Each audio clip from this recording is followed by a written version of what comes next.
Thank you very much. Please be seated. And also, please welcome Ms. Jamila Falak.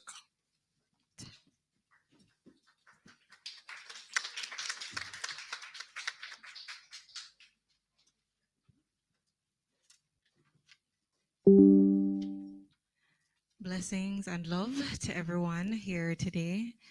I take the honor of gracing your company by opening with my very first single, which is titled The Lady. And I'd love to dedicate it to all the wonderful and powerful women who are in this room today. So here we go. I might ask you to even sing along with me. So when I cue you and I teach you the chorus, I hope that you can join me. All right?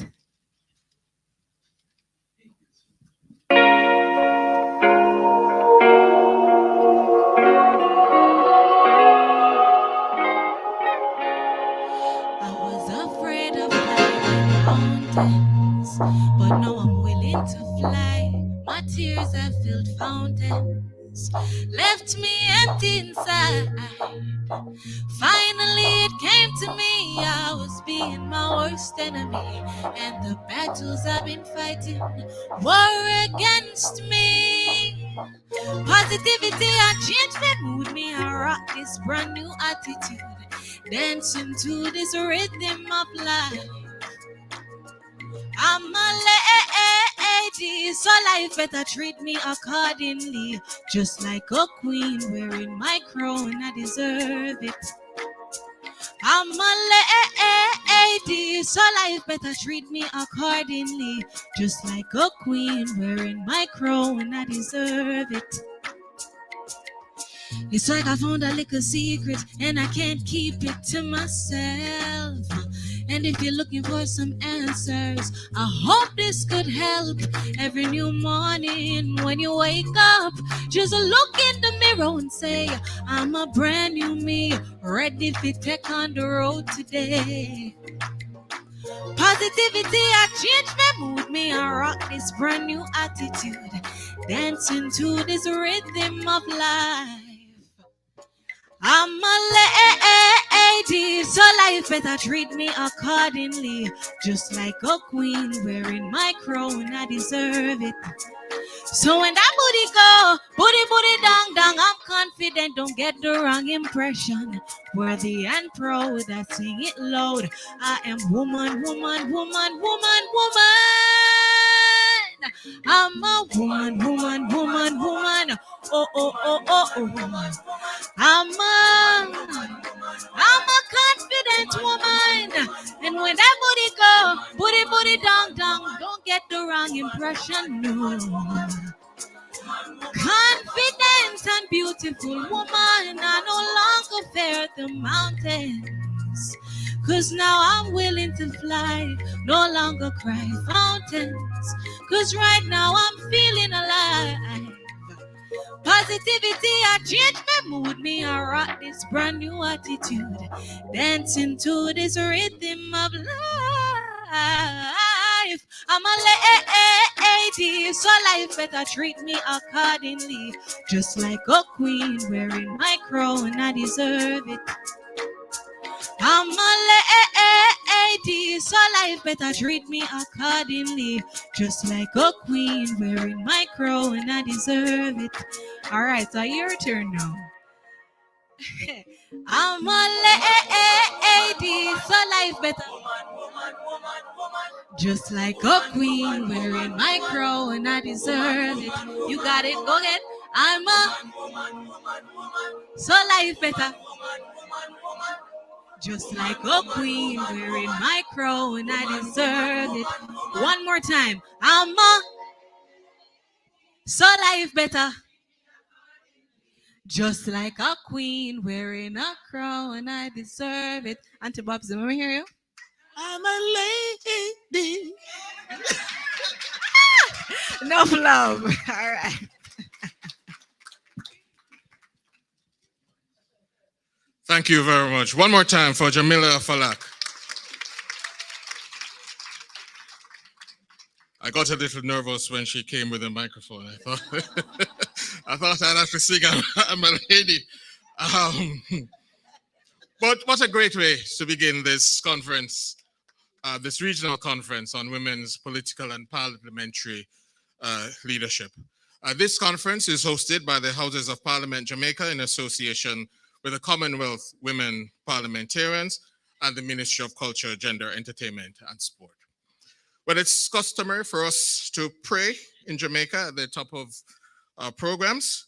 So let's invite the Honorable Marsha Smith, the Minister of State in the Ministry of Education and Youth, to lead us in prayer.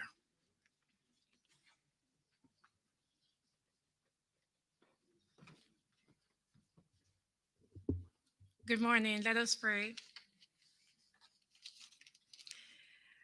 Our Father in heaven, your name is hallowed, and all honor and glory belongs to you. We thank you for your grace and mercy. You have caused us to gather today, and we are seeking your wisdom, for you grant your wisdom to those who seek it of you. Thank you, Father, for all the men and children and other women who support us in our endeavors. We pray that you will continue to give them your mercies and your grace. Father, we pray that we'll be like Esther. Esther was created for such a time like this, to uplift positively the people of her nation. May we be like Esther's wherever we are planted.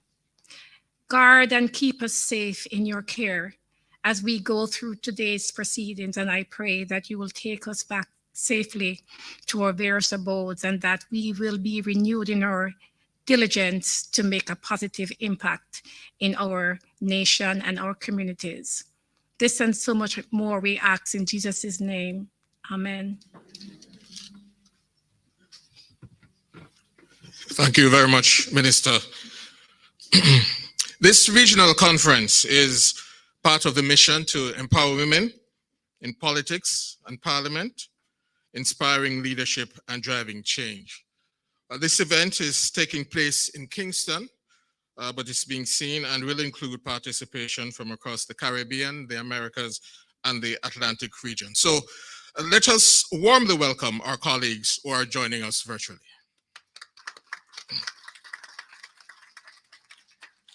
And while you're in an applauding mood, please welcome the Speaker of the House of Representatives, the Parliament of Jamaica, the Honorable Marissa Dalrymple Philibert.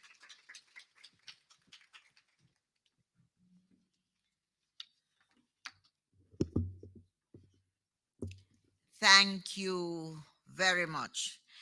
Just before I begin, I want to start with two well-known Jamaican, they're not proverbs, but sayings. They say, the first shall be last, and the last shall be first. And most of us ladies know that although sometimes we can't live with the men, we certainly can't live without them.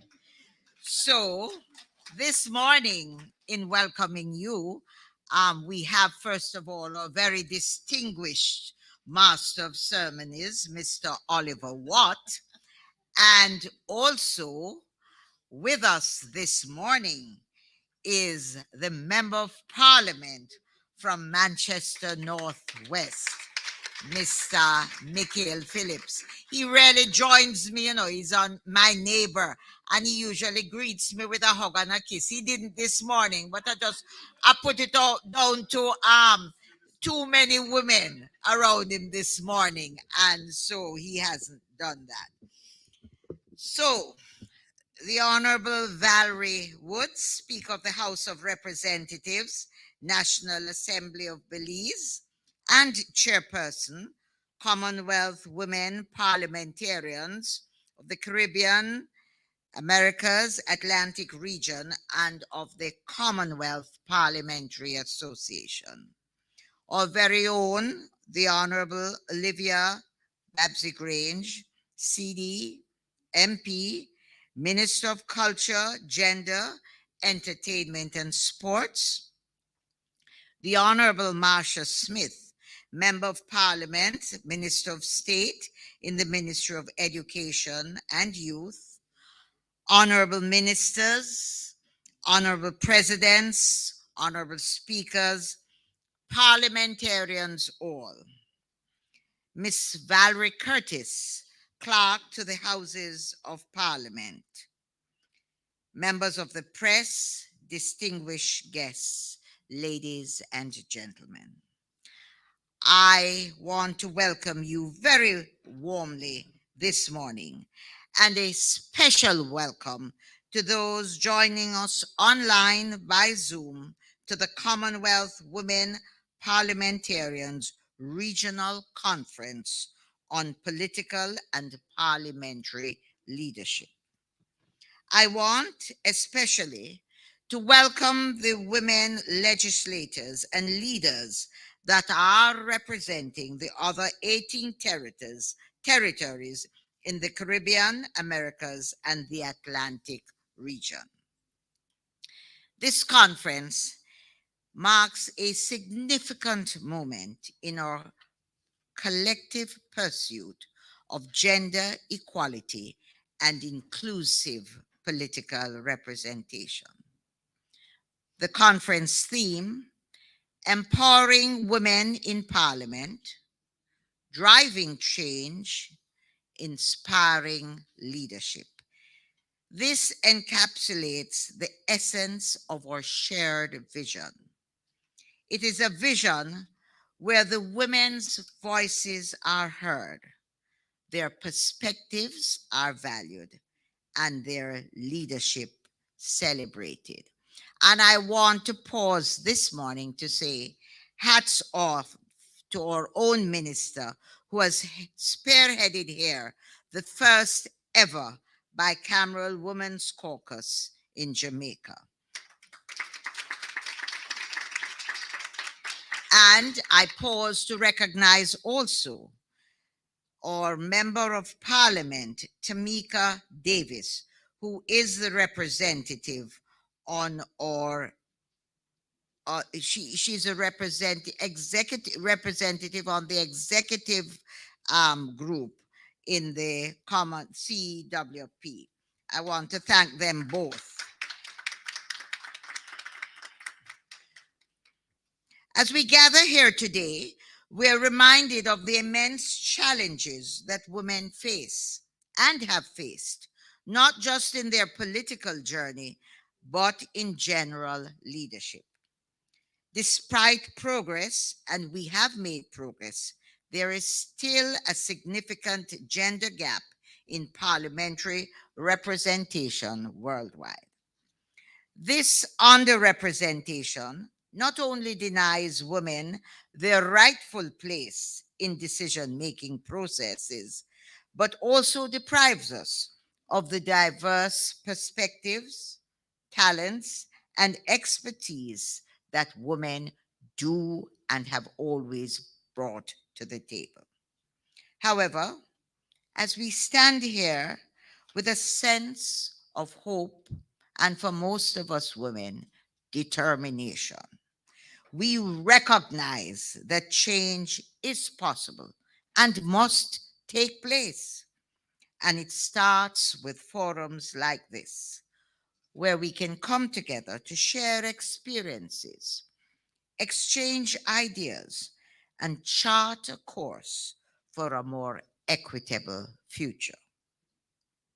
During this conference, we will engage in meaningful discussions on topics ranging from multi-party women's caucuses to gender-responsive legislation and the protection of vulnerable groups. Through these conversations, we hope to identify innovative approaches, best practices, and actionable strategies that will empower women leaders and strengthen their influence in the political sphere. I'm particularly pleased this morning to see such a diverse and distinguished gathering, not just of parliamentarians. We have councillors, we have councillor caretakers, we have activists, we have experts and advocates who are committed to advancing the cause of gender equality. Your presence here today reaffirms our shared commitment to creating an environment where women can thrive, can lead, and make a lasting impact. I would like to express my deepest gratitude to the Commonwealth Women Parliamentarians, CWP, for their very generous donation, which has made this conference possible. It's one of our leaders that says it takes cash to care and it takes cash to make things happen.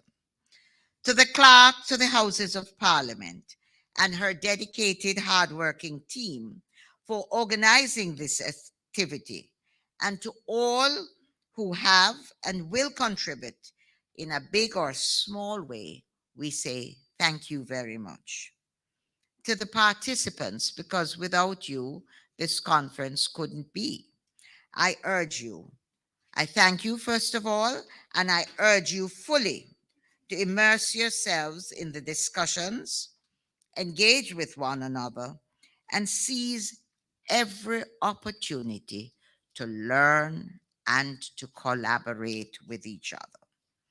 Your presence here signifies your commitment to driving the change and inspiring leadership. And I am confident that the conversations that unfold during this conference will pave the way for a more inclusive and gender responsive landscape. Let us, ladies, embrace this moment with open hearts and open minds, ready to challenge assumptions, broaden perspectives, and forge new alliances.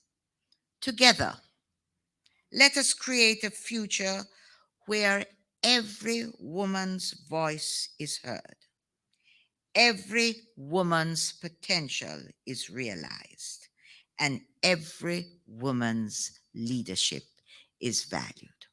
And I just want to pause to say to us as ladies, because sometimes we can be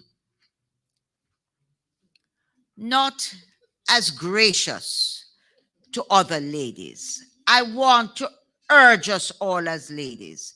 Remember, it cannot happen if just me alone rise to the top. I want to urge us because that is a message that we must embrace for each other. Learn to pull your fellow women with you. Pull them up. Teach them. Share with them. Do not be selfish. There is space for every single one of us. And as often as we speak about the men and how we have been marginalized, just remember, do not marginalize your women folk around you. Embrace them. Pull them up. Because sometimes that is what the society calls for. So once again, I extend my warmest welcome to the women, to the Commonwealth Women Parliamentarians Regional Conference on Political and Parliamentary Leadership. May this conference be a catalyst for transformative action and a powerful stepping stone towards a world where women's rights, representation, and participation are fully realized. I want to thank you all, and I wish for us all a fruitful and inspiring conference.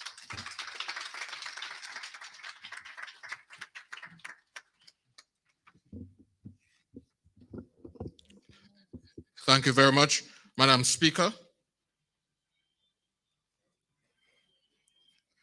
Who's calling? I now invite the Speaker of the House of Representatives, the National Assembly of Belize, and Chairperson, Commonwealth Women Parliamentarians, the Caribbean, Americas, and Atlantic region of the Commonwealth Parliamentary Association, the Honorable Valerie Woods. Good morning. Thank you, Master of Ceremonies. Honorable Maritza Dalrymple Philibert, Speaker of the House of Representatives, Jamaica Parliament.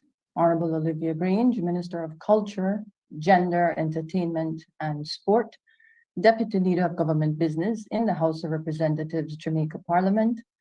Ministers of Government from our host branch, the Jamaica Parliament, and all other ministers of governments and members of parliament participating from the Caribbean, Atlantic, and Americas region of the CAA, speakers and presidents of legislatures from the region, clerks of parliament, distinguished panelists, colleagues, and of course our partners at CPA and the Commonwealth Women Parliamentarians Network, Parliamericas, UN Women, and invited guests.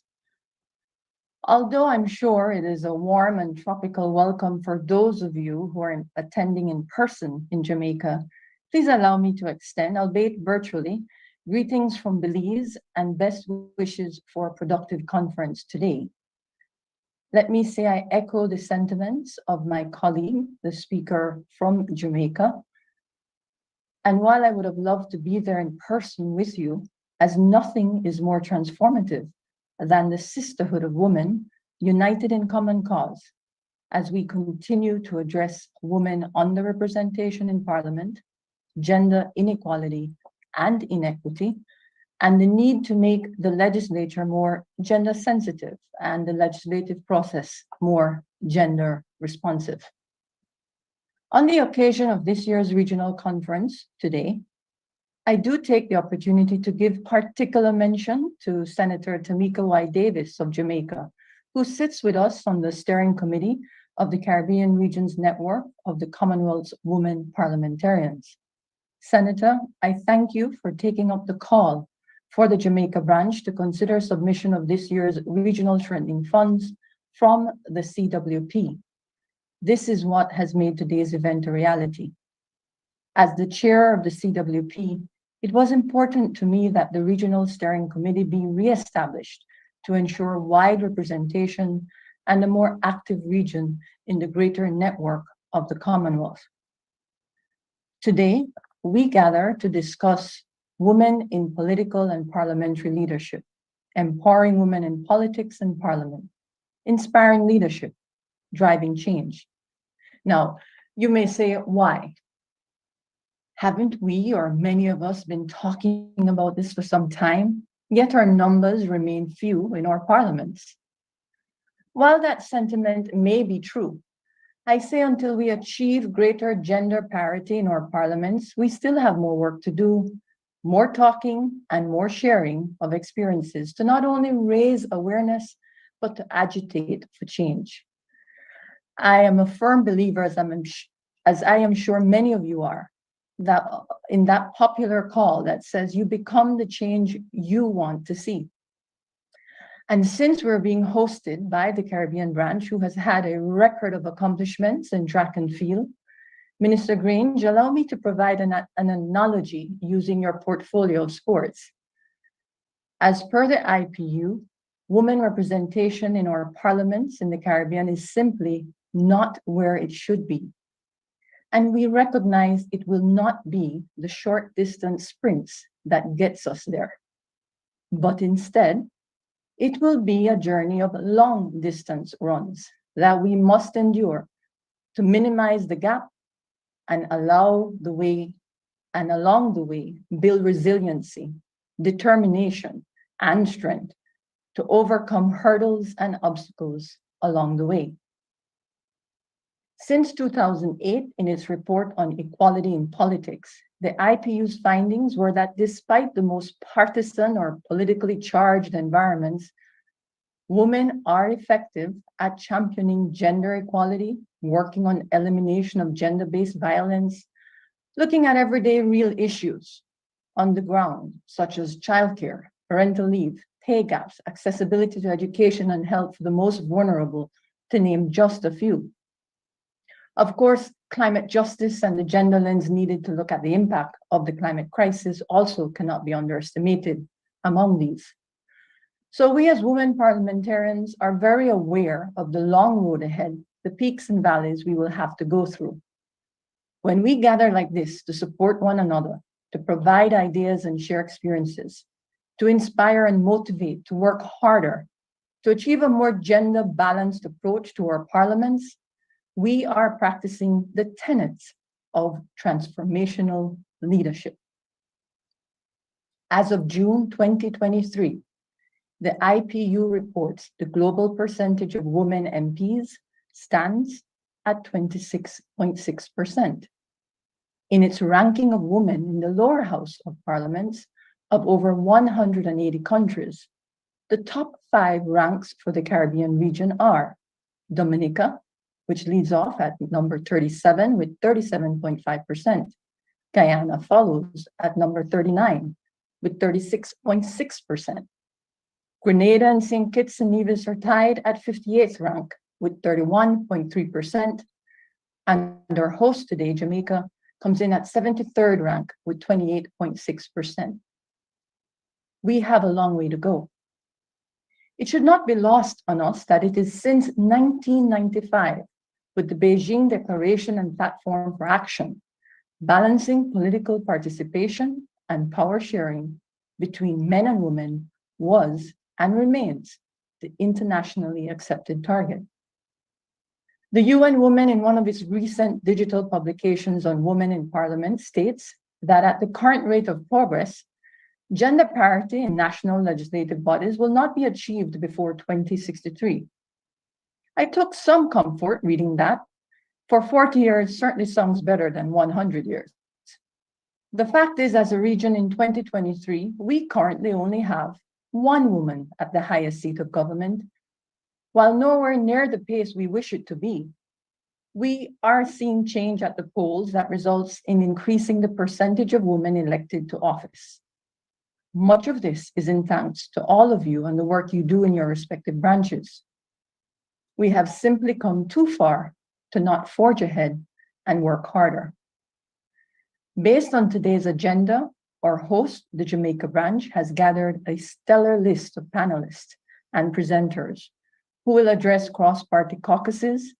And I take a moment here to pause and thank the Jamaica branch, because it is through your example that Belize was also able this year to legislate for its Joint Select Committee on a Women's Caucus, and we followed your progress to allow us to do same and assist us in our efforts. So thank you.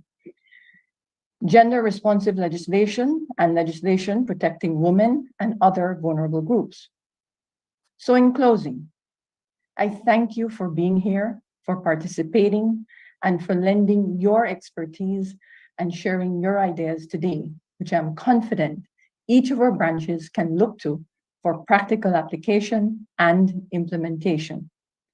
Thank you all for the support of your Caribbean Women's Parliamentary Network, for the incredible work you do as women parliamentarians, for challenging status quo and advocating for the change we want to see.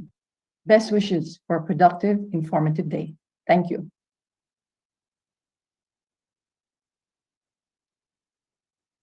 Thank you very much, Madam Speaker.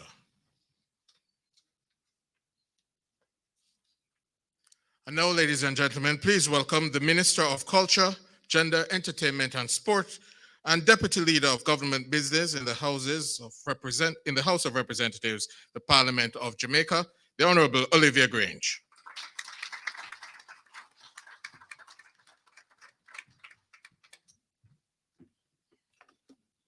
Thank you, Oliver. I want you all to give Oliver Watt a big round of applause. When he was asked to chair, he said, I'm brave enough to face all these women. I'm brave enough. And you notice he gets to the point, introduces the speaker. He doesn't make a long speech in between. He's a great presenter. So just in the interest of time, I will not go through a very long list of acknowledgements, but first to start by saying that I'm particularly grateful to Member of Parliament Michael Phillips, who thought it was important to be here this morning. I want you to give him a big round of applause. And it speaks well for the future as one of the younger parliamentarians. Thought you'd like that. And of course, I would like to acknowledge our Speaker, as well as the Clerk of the House, and the colleague parliamentarians are here this morning from both sides of the House and both chambers. I'm particularly inspired and happy how we've been able to work together, and it's manifesting this morning in this great event. I really, Miss Lewis said, clap yourself. So with all the other acknowledgements being done, I'll get directly into my presentation. So today, as the Jamaican branch of the Commonwealth Parliamentary Association, our Parliament is hosting this hybrid Commonwealth Women Parliamentarians Regional Conference on Women's Political and Parliamentary Leadership. The Commonwealth Women Parliamentarians, CWP, is the arm of the Commonwealth Parliamentary Association, the CPA, whose mission is to promote the representation of women in CPA branches and women's full and equal participation in all political and parliamentary leadership at all levels. The CWP represents more than 3,000 women parliamentarians in over 180 Commonwealth, national and subnational parliaments across 56 countries in the CPA's 9 regions.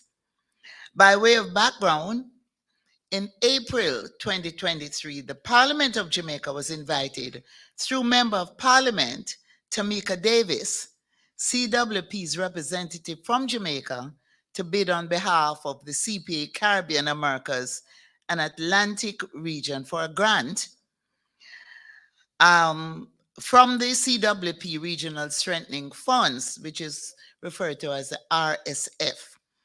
The RSF is a scheme under which the 9 regions of the CPA are provided with grants to implement projects to advance the CWP's mission in the region.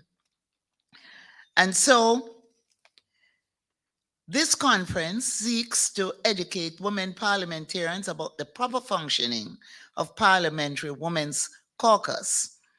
And the conference will also sensitize non-parliamentarians about the legislative process and explore how women's issues may be promoted in the legislature and identify how legislation can be used to protect women and vulnerable groups in the Caribbean society. So we aimed for in-person participation of about 80 local attendees, and we had in excess of 80 persons registered. Some will be coming in the afternoon because they're tied up in the morning, but I asked Oliver to count, and he can count. And he counted approximately 70 persons, Oliver? Oh, 60. Approximately 60 out of the 80 persons who have been registered. And of course, by remote or overseas participants, we had approximately 300 parliamentarians, women councillors, leaders in the private and public sectors, and youth leaders from the 19 branches in the region registered to attend. So I think we have done extremely well in hosting this event and the kind of response that we have had. Now, since 2020, Jamaica boasts its highest number of women in parliamentary leadership, 29%, which is higher than the global averages of 25.5%, according to the Interparliamentary Union. And with this achievement, Jamaica was and still is poised to empower women to engage in leadership and decision-making while promoting economic development and gender equality. Consequently, the timing of this Commonwealth Women Parliamentarians Regional Conference on Women's Political and Parliamentary Leadership aligns with Jamaica's effort to facilitate networking, build solidarity, and promote constructive dialogue on issues of importance among women parliamentarians across party lines and across chambers. On December the 13th, 2022, the House of Representatives approved a motion for the establishment of a caucus of women parliamentarians from both chambers in the Houses of Parliament and all parties. The motion called for the amendment of the standing orders of the House of Representatives to allow the caucus to be established as a sessional select committee to sit jointly with a similar committee of the Senate. And this was extremely important. As I always say, being a sessional committee, it means that we are been institutionalized in the structure of Parliament, and we don't have to beg money to go buy coffee when we're having meetings. So the establishment of the Women's Parliamentary Caucus aligns with the tenets of the National Policy for Gender Equality and the strategic priority areas of the National Strategic Action Plan to eliminate gender-based violence in Jamaica. It also supports the objectives of the Vision 2030 National Development Plan. In addition, the conference theme, Empowering Women in Politics and Parliament, Inspiring Leadership and Driving Change, complements one of the objectives of the caucus. And one of the objectives is to provide essential information and training for women parliamentarians and to mainstream gender in parliamentary institutions and procedures. So on my recommendation, a core group of parliamentarians led by MP Tamika Davis was established with members drawn from both chambers and both political parties. And the core group was tasked with being champions on the initiative to support the functions of the first Women's Parliamentary Bicameral Caucus, which is now a reality. So during the closing of the debate on the motion for the amendment of the standing orders to establish a caucus, I announced plans to coordinate the first all-female sitting of Parliament. Well, I'm proud to say that we were able to do that. This historic all-female sitting happened on February the 21st, 2023. Are any of the ladies here? Will you please stand who participated? And these are young ladies who plan to become part of the political structure in the future. We're really happy that you participated and that you're here this morning. So this was one of Jamaica's first activities leading up to the observance of International Women's Day 2023, observed on March 8. The sitting facilitated the participation of young women between the ages of 18 and 25 who were nominated by their respective members of parliament and were engaged in parliamentary debate on a fictional motion proposing the implementation of a national action plan to prioritize gender equality and women's economic empowerment, focused on the education sector, the care sector, and digital transformation. So I'm grateful that through Parliamentary and the consortium, the Parliament of Jamaica will be able to provide technical assistance to ensure the successful institutionalization of the bicameral Women's Parliamentary Caucus. Technical support is being financed in part by UN Women through the Spotlight Initiative and in part by the Government of Canada through Global Affairs Canada. So Jamaica has now joined many other parliaments across the world which have set up bicameral women caucuses that have served their parliament well and their country well. And I'm confident that this bicameral women's caucus will serve Jamaica well. Right, ladies?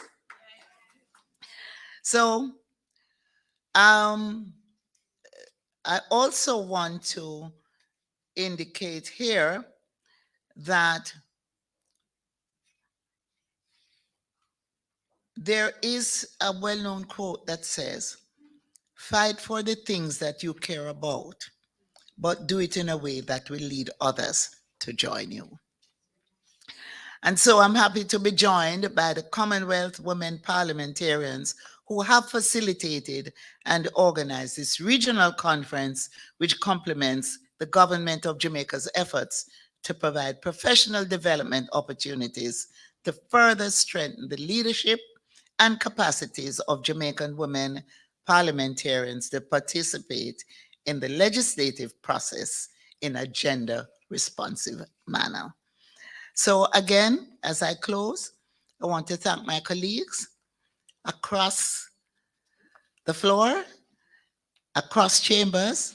I really want to ask them to stand and be specially acknowledged. All my parliamentary colleagues, please stand and be specially acknowledged. I ask you all to give them a big round of applause.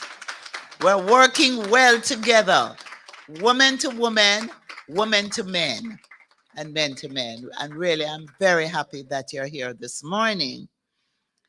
And also to thank the staff of the Houses of Parliament, led by the clerk of the House. The deputy clerk is here. And also Tashana for coordinating this conference. Please give Tashana as well a big round of applause. Also want to acknowledge the councillors who are here and to thank you all for coming, and that we will drill right down to your representation at local government. And one day you too, I'm hoping, will have a caucus of women in local government. Thanks, Jamila, for performing. I'm looking forward to your second performance, and I'm looking forward to a very, very successful conference. Thank you, ladies and gentlemen.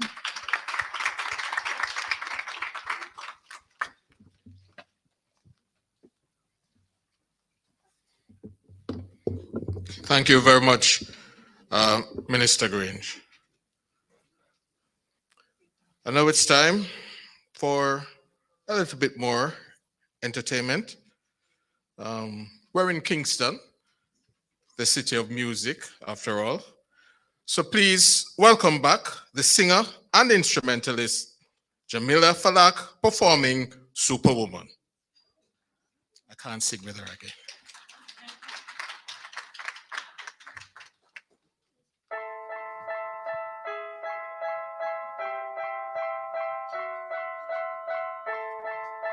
All my superwomen, can I hear you say, woo?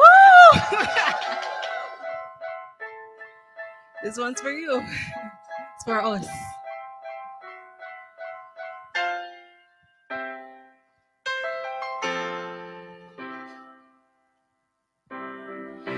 Everywhere I'm turning,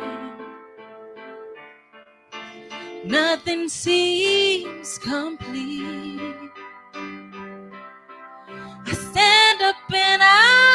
searching for the better part of me. I hang my head from sorrow, state of humanity. We wear it on our shoulders. We gotta find the strength within. Sing it to me. I am Superwoman. Yes, I am. Yes, she is. Even when I'm a mess, I still put on a vest with an S on my chest. So yes, I'm a superwoman. This is for all the women fighting for better days to come.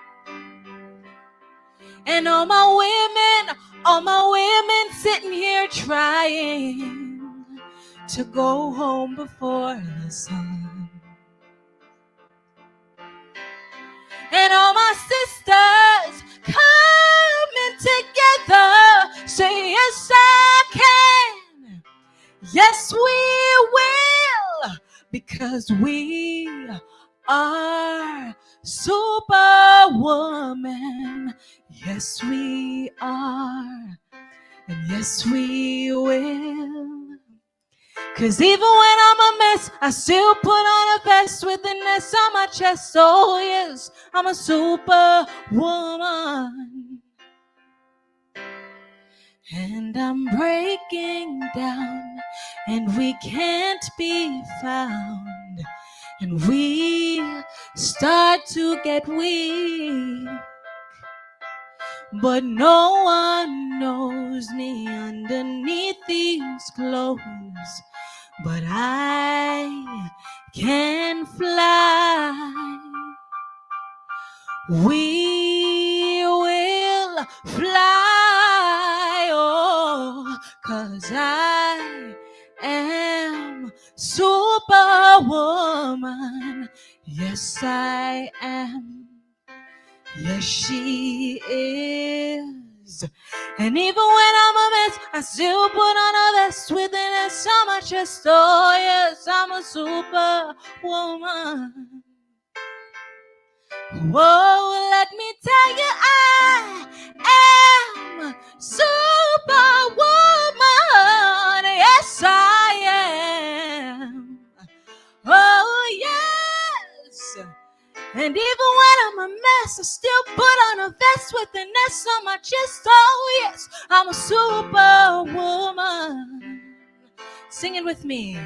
Now, I am Superwoman.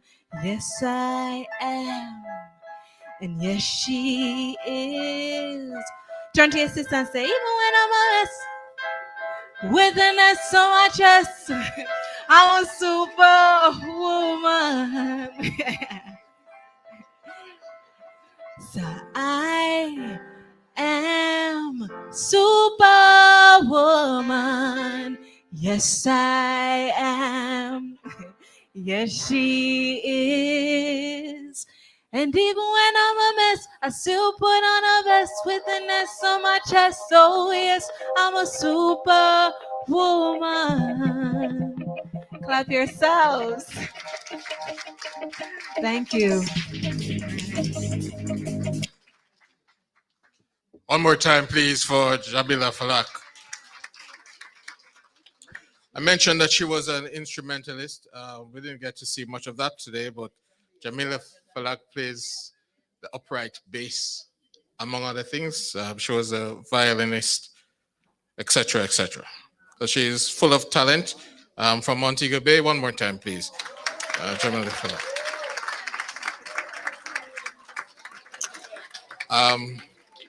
And if you didn't see it, there's a video all about that bass.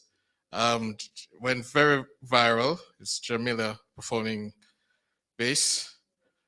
and getting lots of kudos from the original singer who says she likes Jamila's version better than hers. So, well, a big up for Jamila. So we've come to the end of the opening ceremony. We are 35 minutes behind schedule. So we will run into our first session on multi-party, cross-party women's caucuses. That session will be chaired by Mr. Mika Davis, the member of the Commonwealth Women Parliamentarians Regional Steering Committee. And there will be 2 presentations in that session. So please welcome the session chair, Ms. Davies.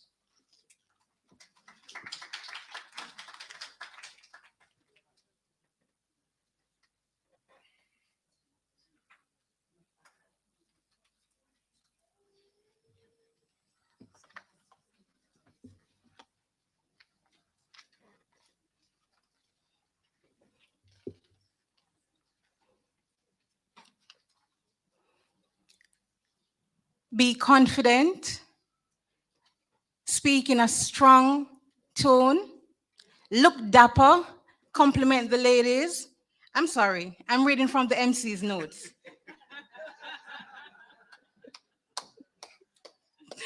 But allow me to acknowledge all the dignitaries present. It is my absolute pleasure to be here today. For those of you who know me know that I'm really passionate about women in politics. I know that we are running a little late, so I will delve right into our first presentation.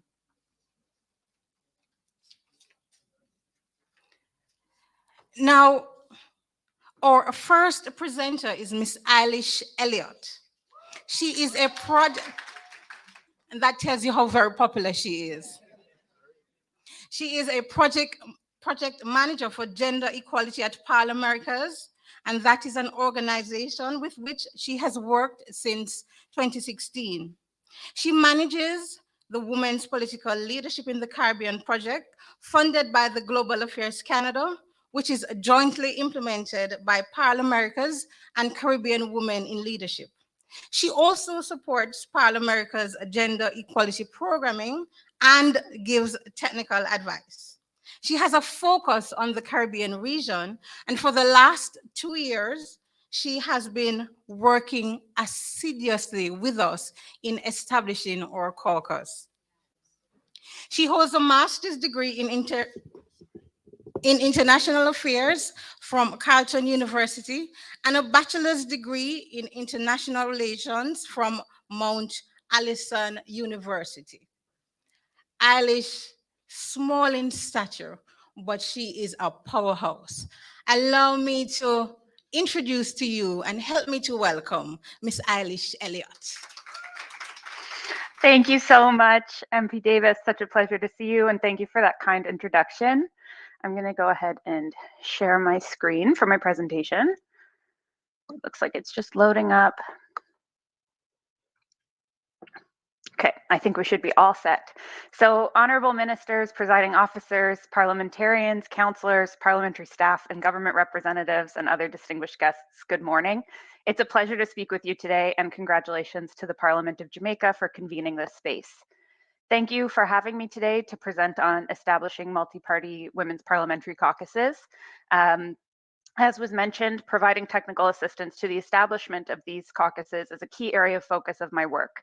So in my presentation today, I'll be sharing knowledge gained from those past experiences and also from the study of other women's caucuses and the literature on these important bodies.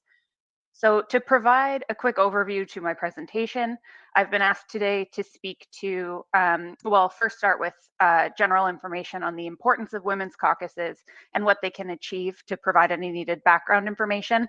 And then I'll dive into the key points that I've been asked to speak to today, approaches for establishing a caucus, both from a structural and process perspective, and sharing some common issues or questions that can arise around the creation and functioning of these spaces, as well as some possible solutions that can help to prevent or respond to those. So to begin, Parliamentary women's caucuses are spaces established by parliamentarians who are committed to advancing women's rights and gender equality. Members form these groups to convene across chambers and political backgrounds and use the space to coordinate their efforts and accelerate progress on these agendas in various ways. There are many goals that caucuses are established to accomplish, but I summarize the three main areas of contribution by these groups as follows. They can create a space for solidarity and support among women leaders, regardless of political background or chamber, whether by fostering stronger relationships among women leaders, providing a space for dialogue on gender equality themes, or providing access to training or mentorship.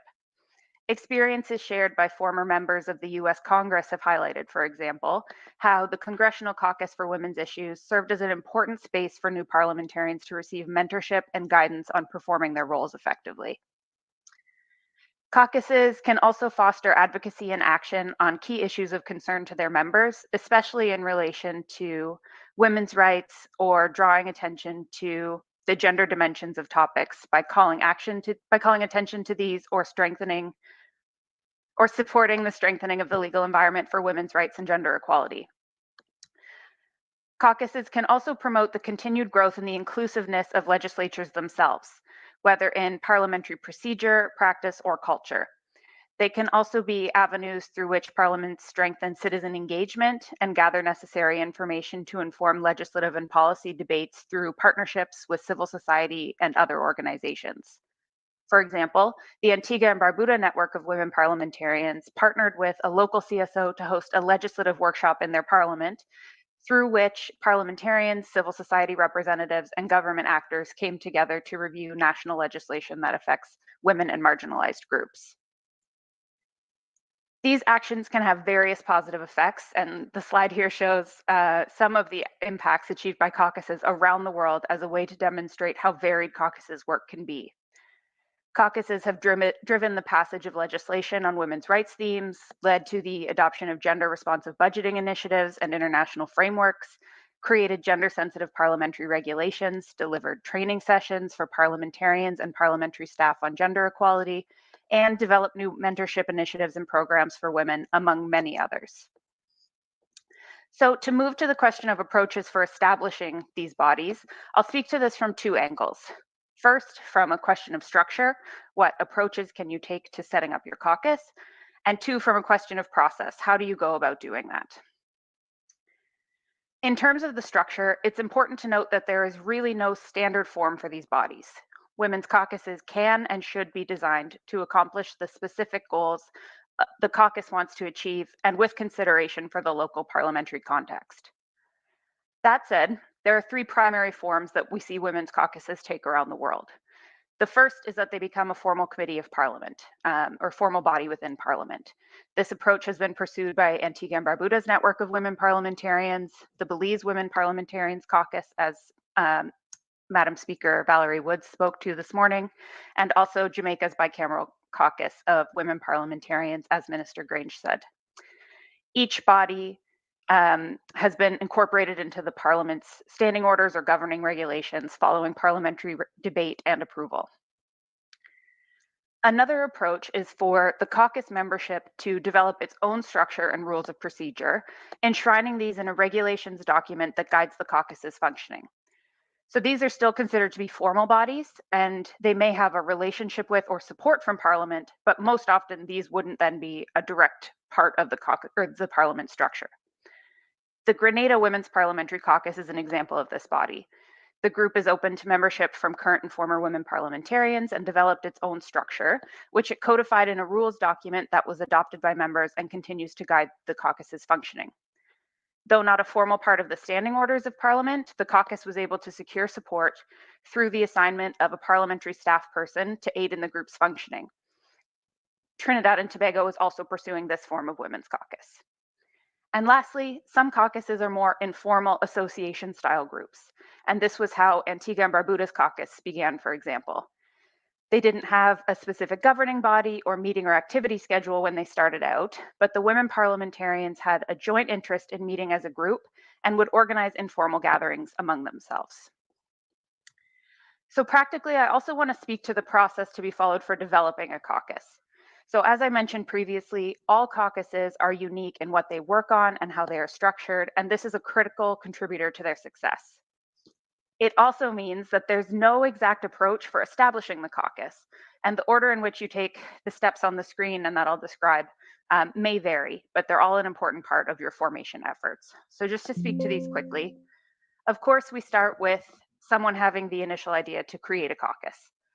The idea for a women's parliamentary caucus can emerge from anyone and anywhere. The interest could be prompted after participating in a conference such as this, following an election that increases women's representation, or out of a general desire for collaboration and collective work by women parliamentarians on issues of importance to them. The most common factor is really just that there's an opportunity for or an advantage seen by bringing women parliamentarians together. Having informal discussions among colleagues when that idea emerges, including with key actors like the presiding officers or minister with responsibility for gender equality, can help to assess whether this is something that could be pursued and how initial meetings can be brought together. The next important step is to hold meetings of women parliamentarians to more formally gauge interest in creating a caucus and to work through the process of determining the objectives, structure, and working methods of the body.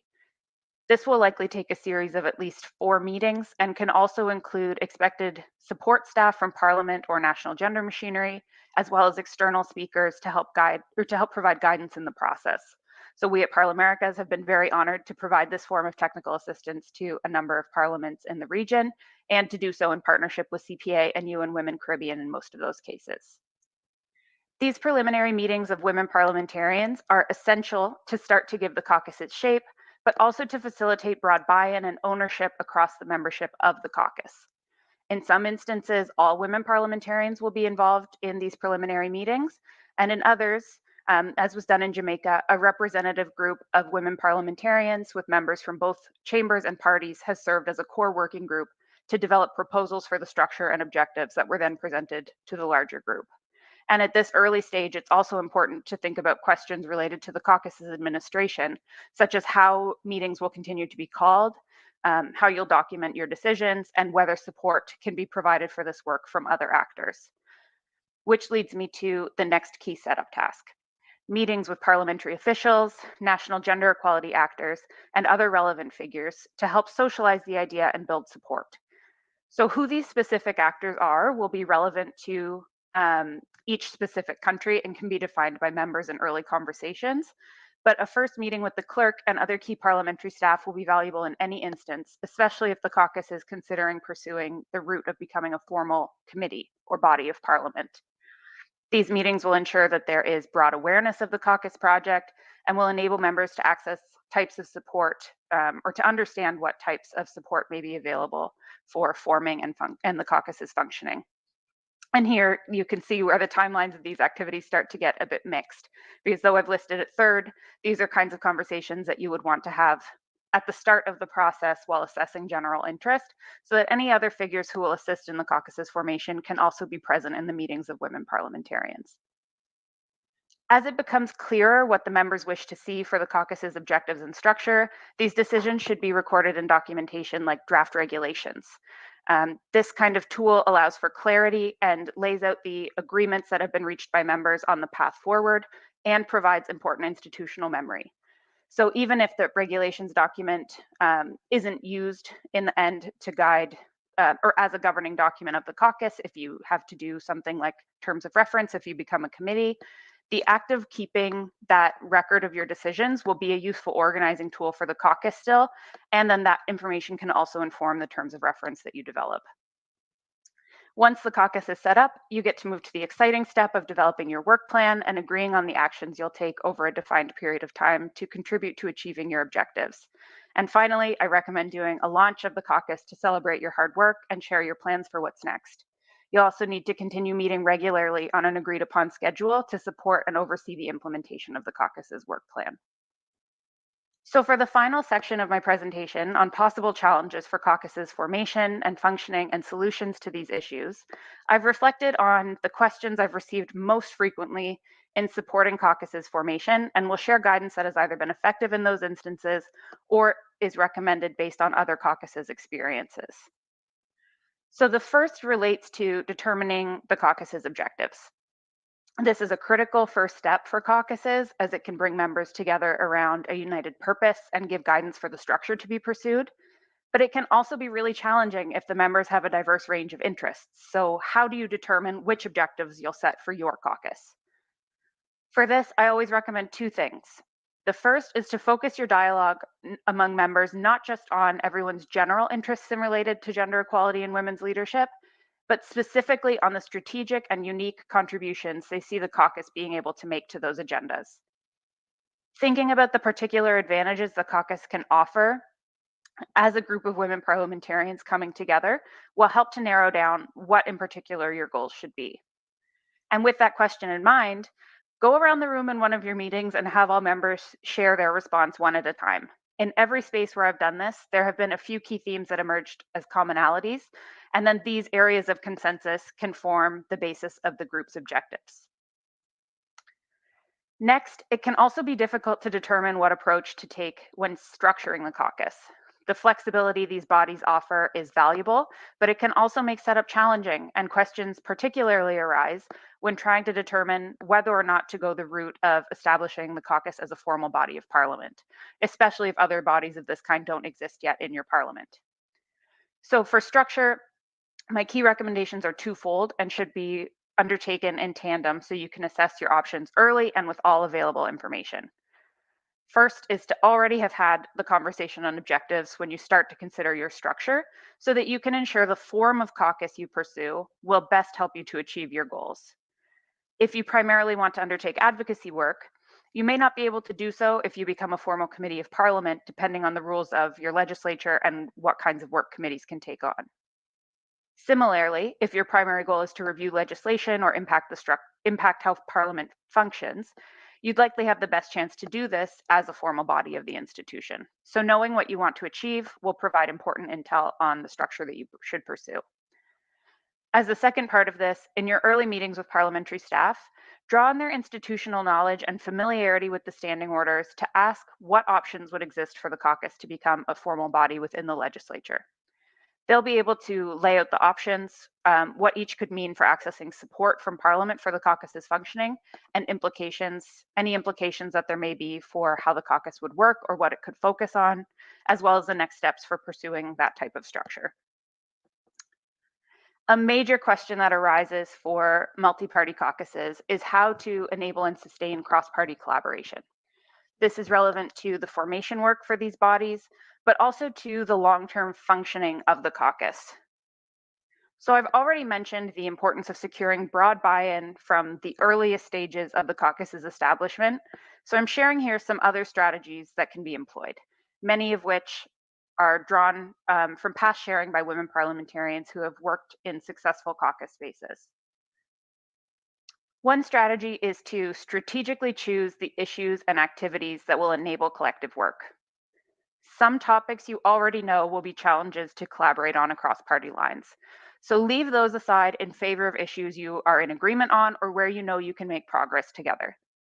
For example, you may choose to focus on promoting women's political participation or encouraging gender-responsive reforms or training within the parliament itself rather than specific legislative issues.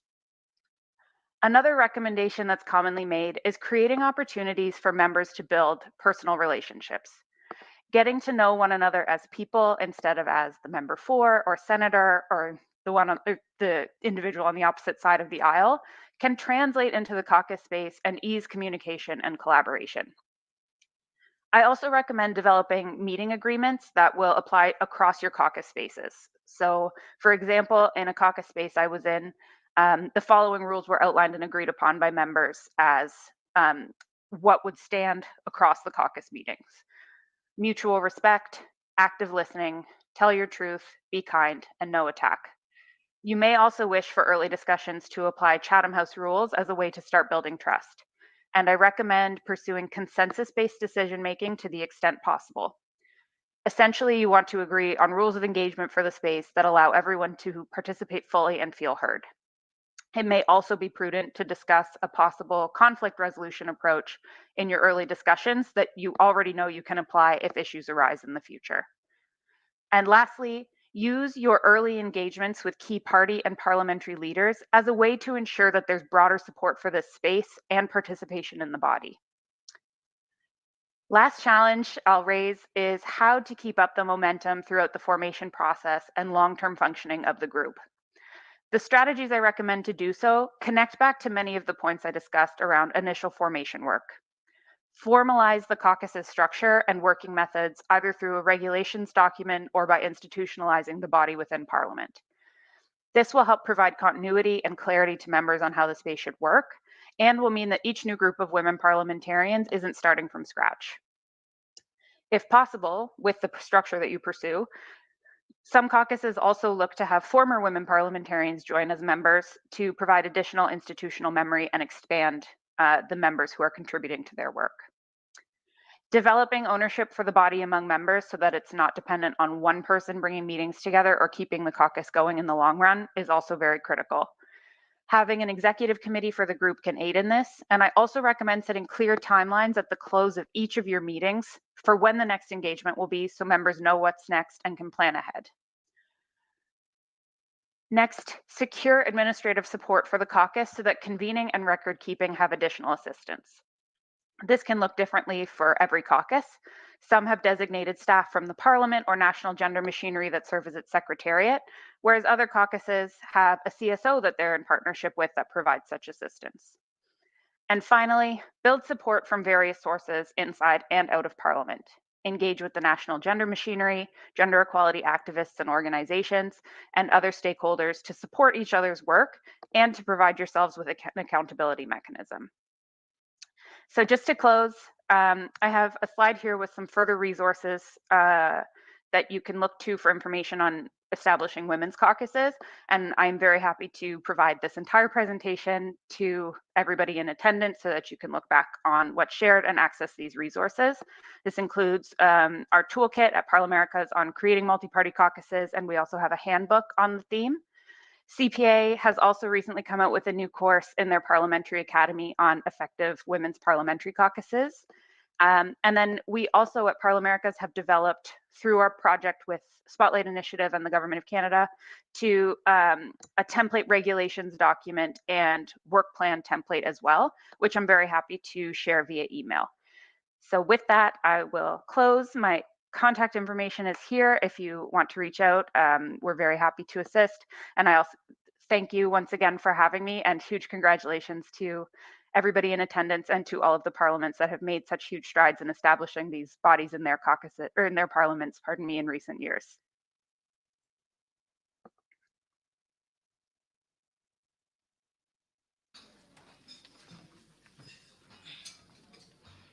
Oh, what an appetizer that was. A very detailed and informative introductory presentation on women's caucuses. Don't you agree? And we can show that we agree by applauding, Eilish.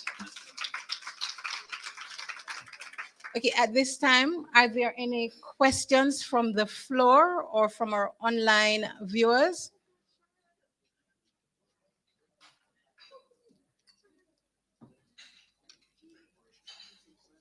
Well, perhaps, Eilish,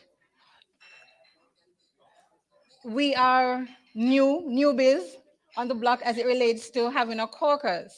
I wondered, could you give us some insight as to how we could better have our male counterparts or colleagues buy into the idea of having women's caucuses?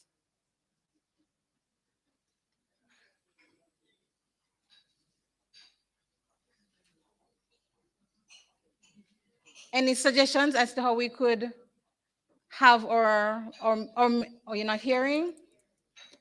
Oh, there we go. Sorry, I was unable to unmute myself, but that's been corrected. So great question. So there are a lot of strategies that women's caucuses employ to engage men parliamentarians as well in their work.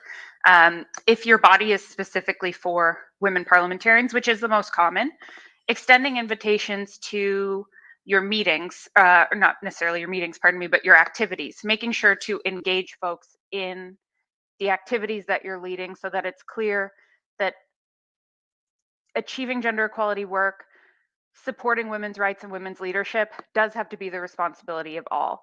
And if you're looking specifically on how to make the case for the importance of these bodies, drawing on examples of what caucuses have been able to achieve, showing how these have contributed successfully to the countries where they exist and the parliaments in which they exist. I always recommend drawing on evidence-based information as a strategy to make your case very clearly about the importance of these. There is absolutely an important human rights angle and argument about, you know, the need for these spaces and the need for women parliamentarians to have these spaces. And then I think being able to supplement that and really show the impact that they've had by drawing on data and past good practices and experiences that have been had through these bodies is a really nice way to really help to amplify that message and to show others the importance of these kinds of spaces. Any other questions? Well, I've often been told that the mark of a good presentation is that there are very few questions because the presentation has been so clear and everything well understood that there really is no need for you to add anything further. Could you again thank Eilish Eliot for her presentation this morning?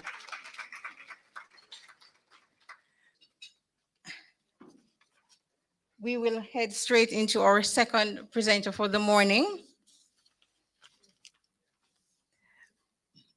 The topic is the need for women's caucuses at the local government level. Our presenter is Mrs. Natalie Nita Garvey. I know. She has been a member of Parliament for North Central St. Catherine since September 2007. She successfully held the portfolio responsibility for sport as a cabinet minister in the office of the Prime Minister from 2011 to 2016. She currently serves as the deputy leader of opposition business in the House of Representatives.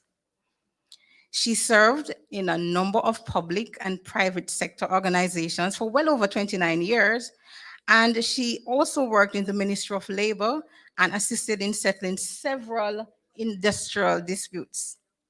She first entered politics as a local government representative in 1998 and served as a parish councillor for 9 years until she was elected Member of Parliament in 2007.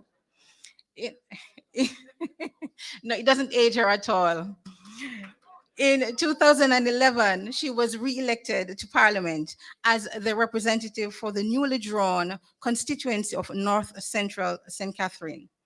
MP Natalie Nita Garvey considers the primary focus of her professional career as a relentless advocate for policies and programs that uplift the quality of life of people living in rural and low-income communities for the past 24 years.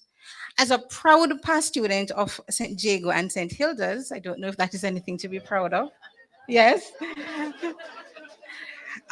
She holds 2 degrees from the State University of New York at Stony Brook, a Bachelor of Arts in Liberal Arts, and a Master of Arts in Labor Relations Management.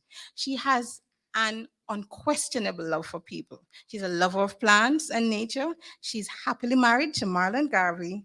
She has happily married, and she has 2 beautiful daughters, and she can sing very well. This we did not know. This I did not know. So I don't know if at the end of our presentation we can say that this is true.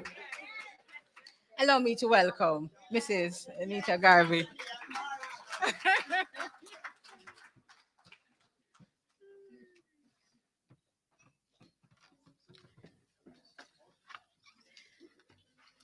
Thank you so much, Jamaica, for letting everybody know my business. Master of Ceremonies, our distinguished Speaker of the House, and my traveling partner, Mrs. Marissa Dalrymple Filbert, Honorable Minister, Speaker of Belize, I'm seeing Honorable Minister Malahoo Ford here as well. Members of Parliament, members of the Senate, my colleague from Manchester, came to a Womanchester meeting, right? It's good to see you, Mikhail, and that you were brave enough to join us here today. I want to acknowledge the members of the staff, the clerk, and the staff of the Parliament who have worked hard to put this together as well. The young parliamentarians in waiting. See me after you're done, you hear? I'm recruiting. I don't want Miss Babs to get to you before me. I'm recruiting. So come talk to me when you're done. Councillors who are present here today, ladies and gentlemen, good morning. I thank you for this opportunity, Minister Grange, primarily because I was not originally slated to be your speaker this morning. Unfortunately, Dr. Brown-Burke is traveling, and so I'm quickly filling in, but happy for the opportunity as someone who has served as a councillor and still consider myself a councillor until I die.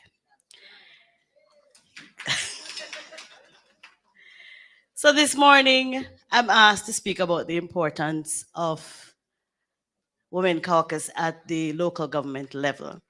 But Minister, I want to tell you that I want to big you up for the tremendous effort being made to promote women's rights, parliamentary women's rights and equality in the parliament. I'm really thanking you for your effort. And that must not be good. That must never go unnoticed. So I really want to put that on record.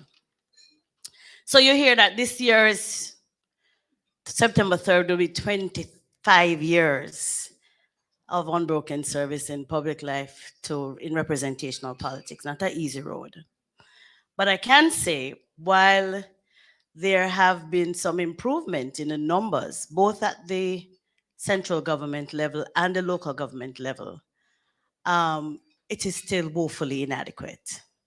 And so even though, as a party, I know we have been probably the country generally, we have had a female prime minister. So many people would think that we shattered the glass ceiling at that time because Portia broke through that barrier. It's not so. Hence, we are still here struggling for those rights.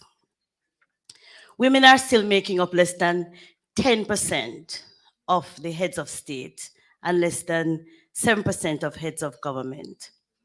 The data, though, on female mayors and heads of municipal corporations and so on is very limited. I tried doing that quickly last night. It was just not available. But nonetheless, I want to be able to discuss the fact that local government for me is the first port of call. It is where the people connect to government the fastest, the easiest. We are the most accessible, the councillors. And so our work on the ground makes a significant difference in how our programs at the local government level are shaped and our policies are developed. We are well placed to mobilize the people through political education, political enlightenment, and political action. Women continue to be seriously underrepresented in local government and make up a percentage that I think if we continue to work hard at it, more women can be involved. But it must be deliberate action. Caucuses must become a mechanism that can support women's representation at local level to recruit and support our women who choose to serve our people, our communities, and our country. For me, it starts at the political party recruitment point.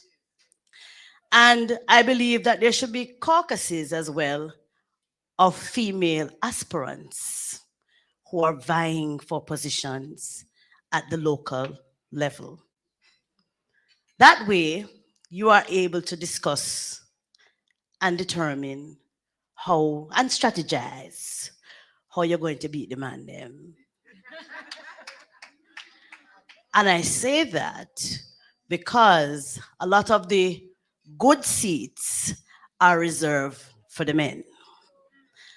Those that are winnable and are considered safe are never reserved for the women. And so I remember when I started out, I was vying for a seat that had never been won by my party before in history. So nobody fought me for it. Nobody fought me for it. And I won it. The difference is, had I been going for a seat that everybody was sure was going to win, I am positive that I would have had a fight. So it needs to start at the level of the political party in its recruitment process to lay aside some seats, not for women or just any women, but for competent women, and lay aside some seats to say, okay, this is a safe one. Why don't we deliberately put a competent woman in this seat rather than continue with the status quo? So as women, we must be purposeful in how it is we come together in our parties, because as a matter of fact, I would think about 75% of the workers in my constituency, those who man the polling divisions, those people who are head of groups, those people who are cluster managers and leaders in the community, they're women. The people holding up the backbones of the Citizens Association are women. And the churches as well. And the truth is, when it's time now for you to choose a leader, even at the local, we all get together and decide to support a man, right? And we decide to support the man because we don't believe that we can manage. We don't have the confidence that although we are doing the work, because I can assure you that for the most part, the work is being done by the women on the ground. And so when the time comes, we must be engaged, those of us who are leaders, in promoting those women to the next step and to kind of channel their energies to not just be a supporter of the process, but to become leaders in the process as well.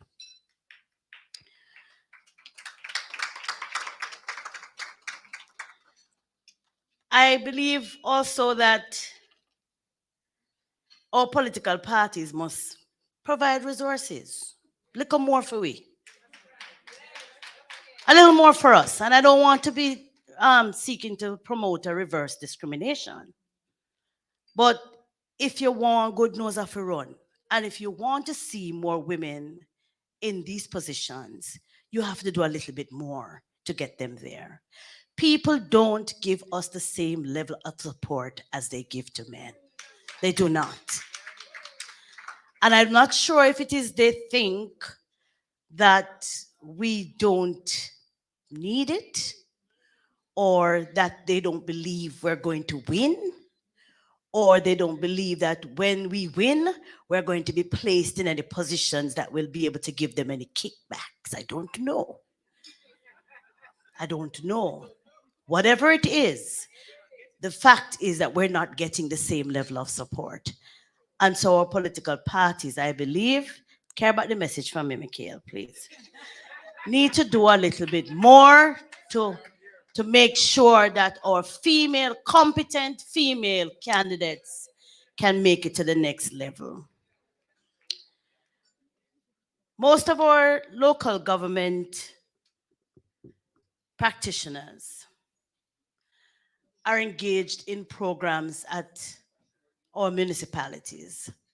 We must make sure that all of those programs and policies which affect our women and need a gender lens, that we keep a close eye on them. All those policies affect women in a great deal because at the community level, we are carrying the thing. So those policies which are at the heart of the issues which affect us, like what happens with our health centers, which we attend more upon because we carry the babies. And so we are always going there, and yet we are never ever involved in making sure that they are prepared for accommodating us. We must look at our public sanitary conveniences, our markets, which facilitate where the people get them food and where our women ply their trade all the time, that we must look at the policies that affect them. We must also be looking at our poorly lit communities, that when women are coming home from church, from school, from work, our women and our children must be protected. Our communities are so dark. As women, through our gender lenses, we must provide that kind of leadership in ensuring that we have properly lit communities. We are closest to the people, and many of our homes are single-parent, female-headed homes. And consideration must be given as we design policies to ensure that our families can be sustained and that our society can be more equitable. Women's access to and our continued role in leadership positions is challenged by a range of barriers, including discriminatory laws and practices, as well as social norms that prescribe traditional roles and attitudes towards women's participation in leadership and decision-making roles. Politics was always seen as a man's job, primarily because it's a blood sport. And I'm saying that as someone who has been doing it it's a blood sport. And it was a sport for the boys, right? But I think today I can say I am just as good at this sport as any boy. And sometimes better, right? So as local government elected officials, your role is to represent the people.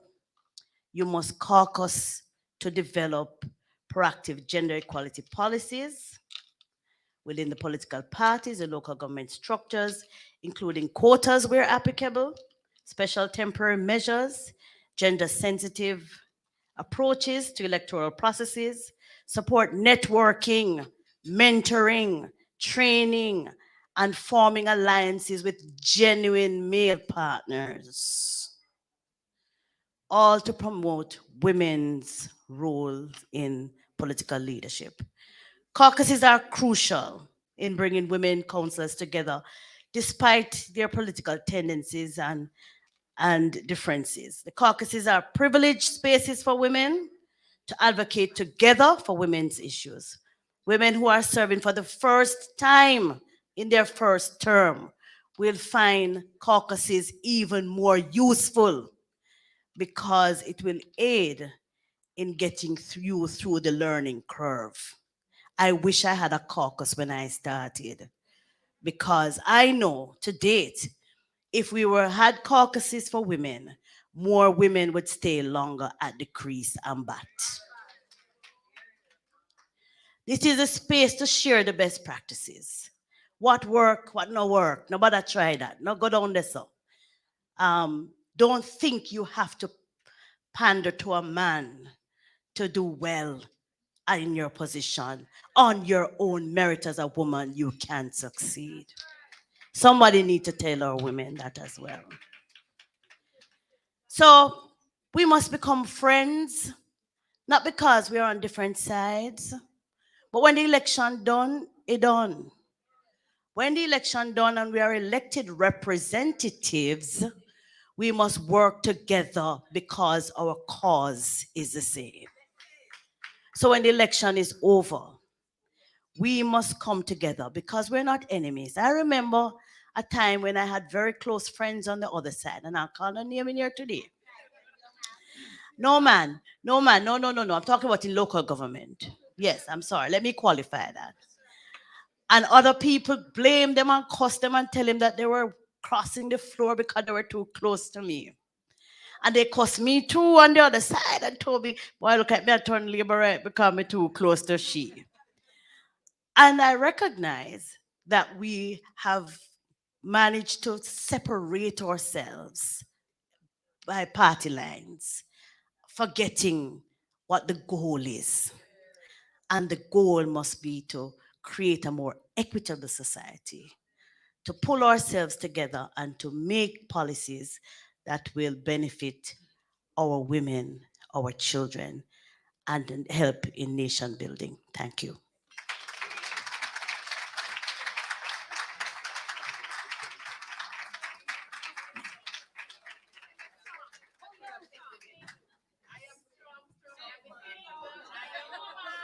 They're demanding a song. They want to know if it is true that you can sing. They want to know if you can really sing.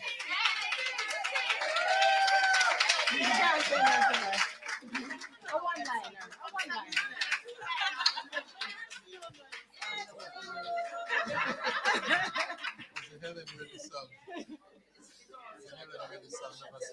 You sure, sir? I don't know that song. I don't know it. Any song? Yes.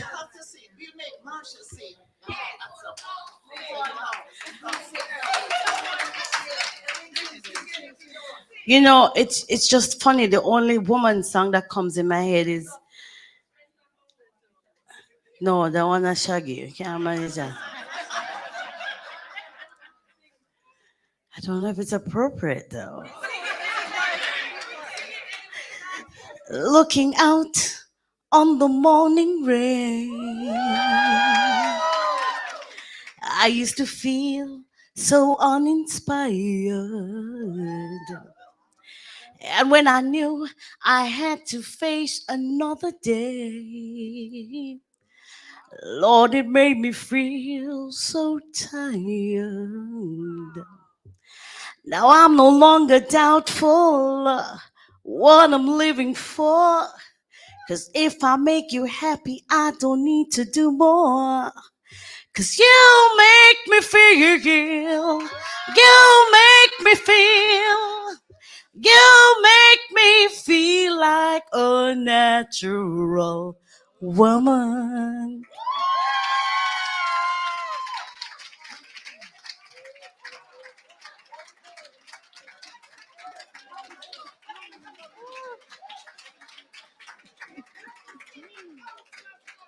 Wow. If you don't yet have a manager. Oh. Well, thank you so very much. And what a bonus in the end to a speech that was not only instructive, but it was inspirational. I thank you so much. And I noticed that we have somehow gone off course in terms of time. So what I propose is that we have a coffee break and a network at this time. The network, by network we mean you are going to introduce yourself to at least 3 persons in the room. You are going to find out one thing about that person, and you're all wearing name tags. So I will call on you at any time. So you have to be able to say that you have introduced yourself to 3 persons you did not already know, and learn at least one thing about that person. So if we can do that in 15 minutes, in 5 minutes, I'm told time is of the essence. And then we will break into small groups to further the discussions on the two lovely presentations that we've just had.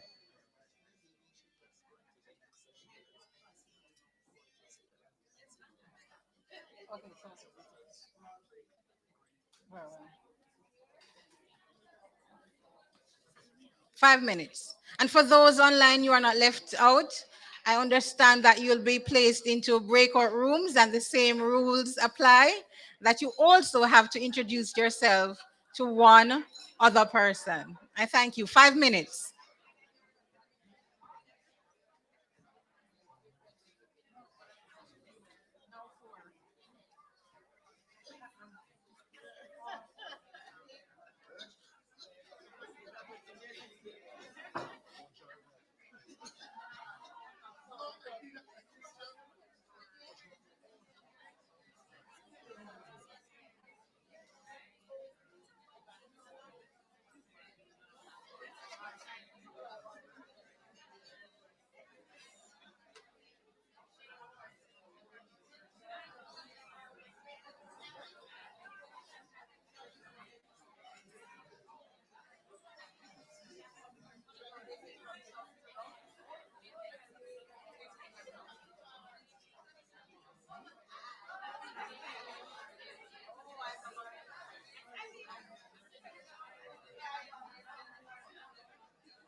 Attention, please. I did say 5 minutes. It has been 7 minutes and 42 seconds. 43, 44. It is now time.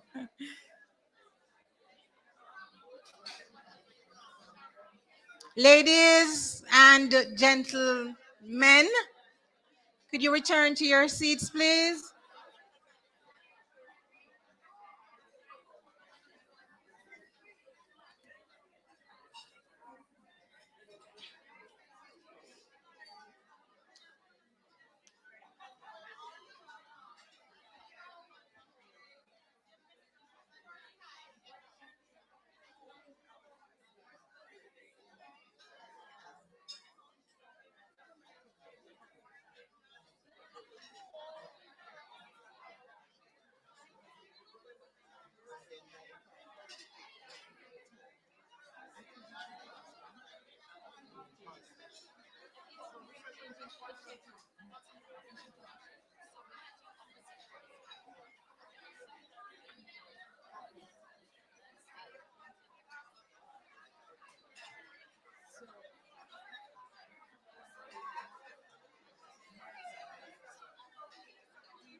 Ladies and gentlemen, may I have your attention, please?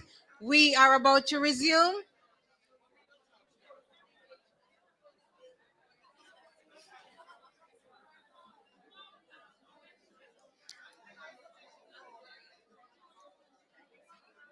At this time, really?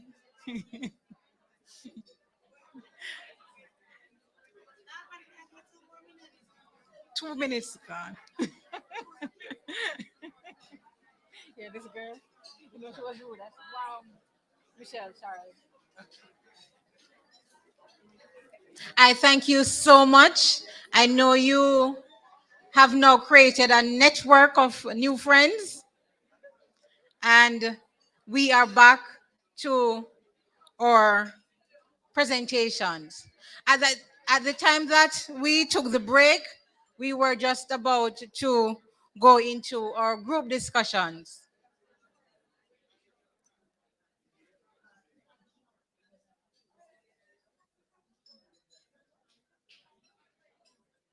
Thank you very much.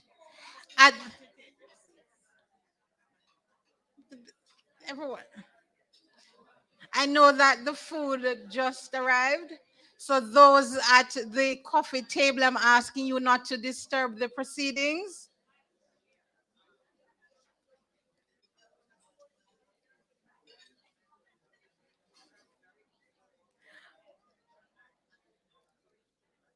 At this time, we will go into our group discussions. We've had two very wonderful presentations, and I'm sure there's a lot of food for thought. And at this time, by table, as you are seated, we will be having the discussions on the presentations made earlier. For those who are online, the host will put you in breakout rooms and the same rules will apply. And as you get ready, I'm going to ask you to nominate one person from the group to be the spokesperson who will report on the takeaways and the action plans that you have undertaken or will undertake and can highlight in your own group. Marsha, I will call on you to set the tone for this discussion session by giving us just a small rendition. It will motivate us even more.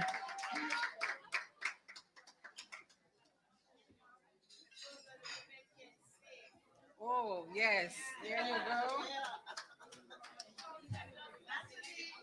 Okay, good morning again. Amazing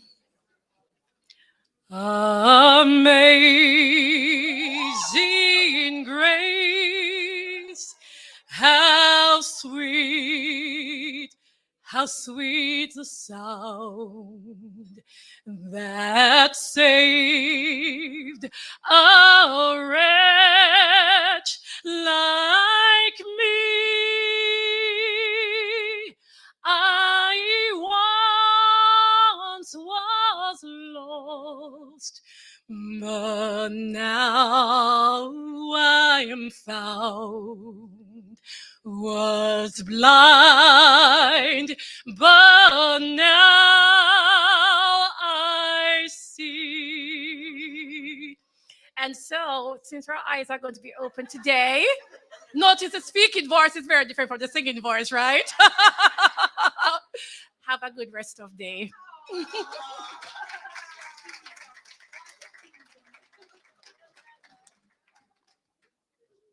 I am again advising that I offer my services as a manager. All right, so let us get the discussions going. We have yes, that is because I am chair. That's how it works.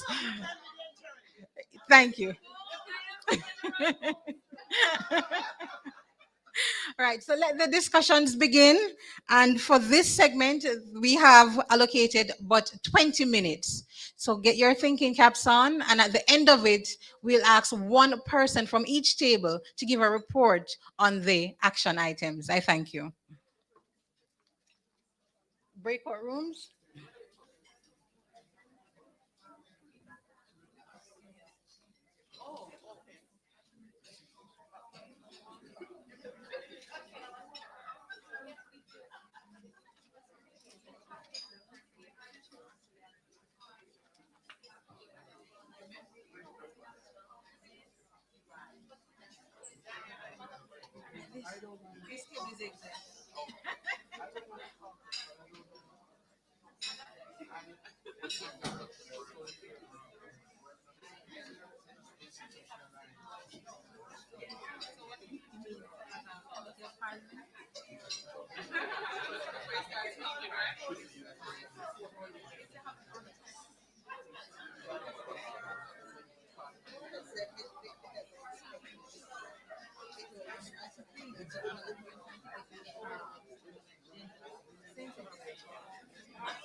Communication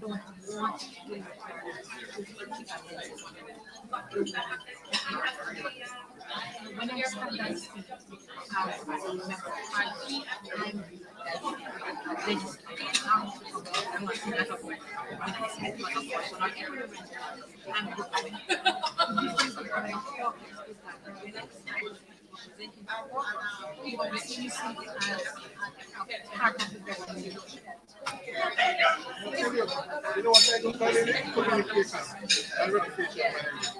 People who not divide you up like they do. No, they do not.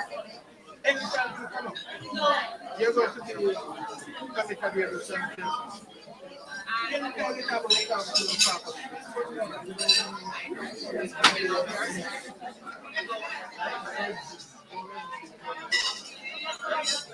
people around don't care. And people around expecting you have to have so they might start to them like, but the things like that. So you can see a hype and you should be hype to get on the same way you want. If you start what you're trying to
each table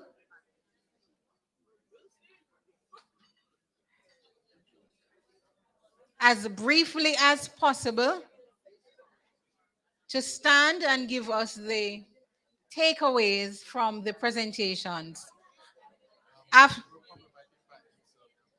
Okay. And housekeeping, just as a way of addressing our housekeeping matters, if we finish on time, here's the incentive, we will then break for lunch.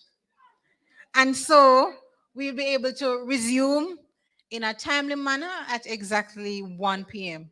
But it means to be able to do that, we'll have to end at noon.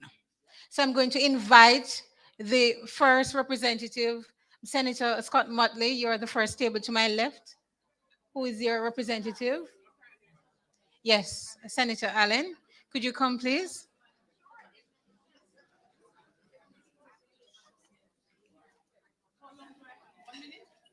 Two. I'm being kind. Never give a politician microphone, right? We don't know to manage time.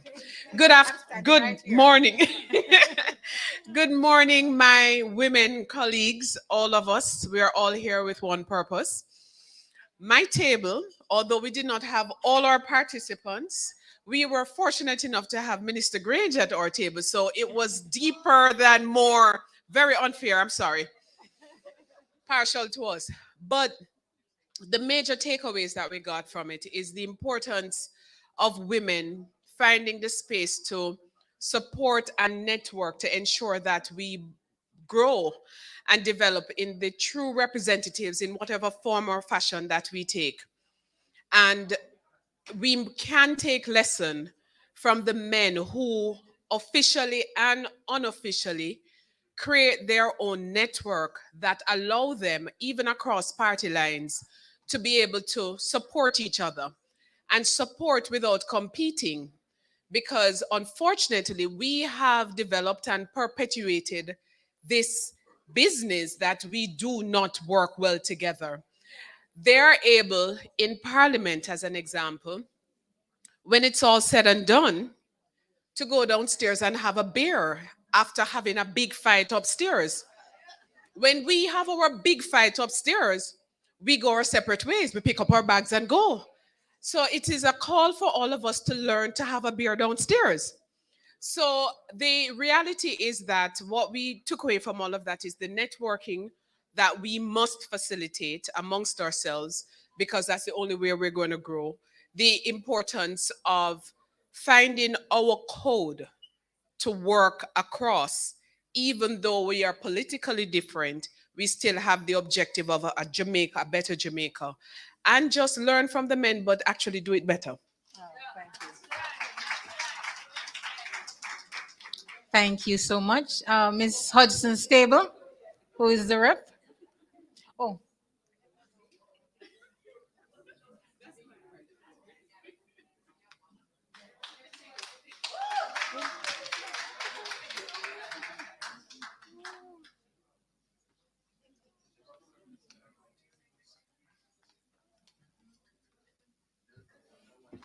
Good morning. I won't be long, I promise you. So our table, we really had a rooted discussion and a lot of things came forth. And one of the things that we wanted to make mention is that a caucus doesn't need to be formal. And one of the things that came across is that women body, our body is politics, and therefore we should be represented in leadership and political spaces.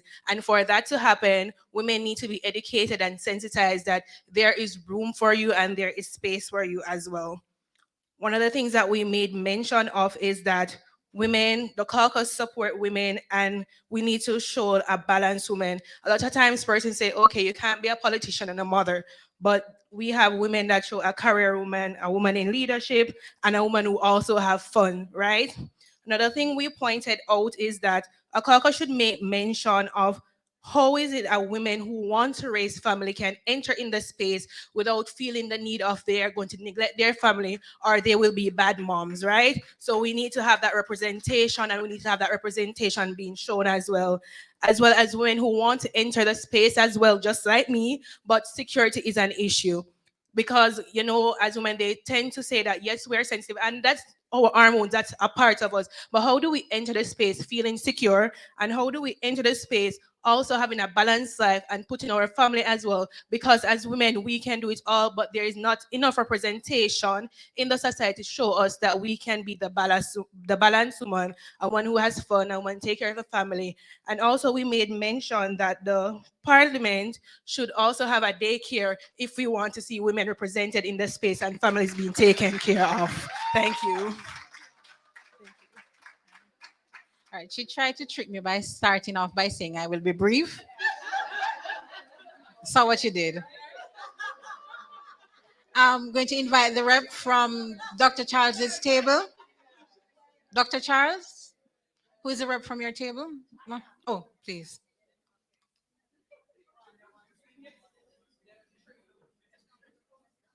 Okay.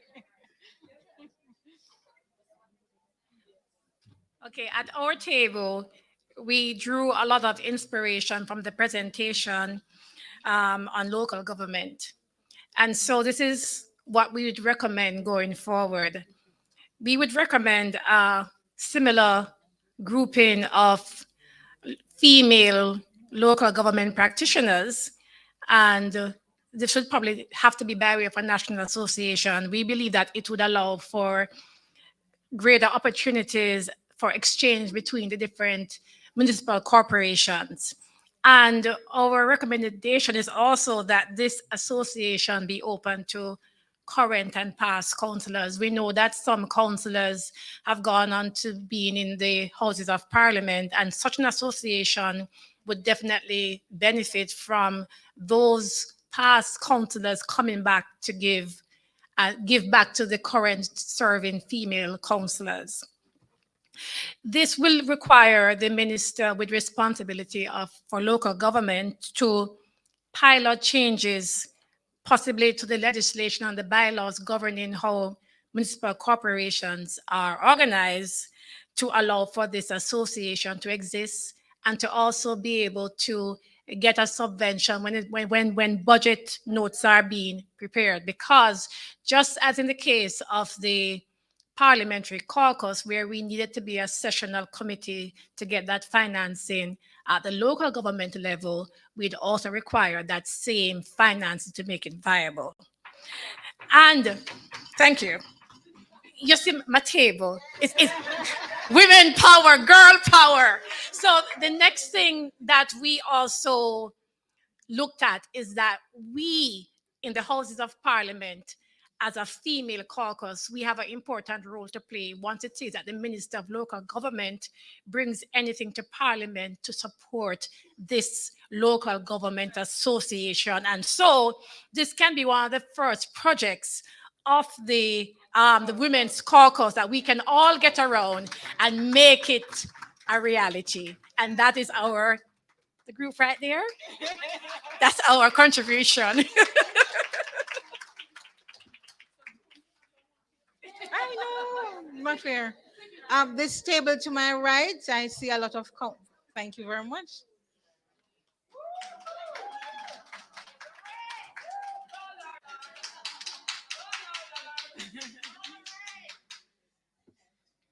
Good morning or afternoon. Morning, everyone. I am privileged to be sitting at a table with all elected representative. I am the only caretaker that was sitting at that table. And a pastor is also sitting at the table. Two pastors, rather. All right. A lot of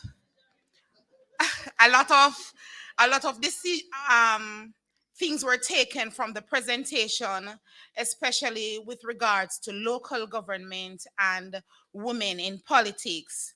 And I must publicly say, Mrs. Garvey, I am very encouraged by your presentation and the detail in how the discussions that we were having there, the blood sport that is, women have to face in entering to representational politics, and the very importance of having a women caucus.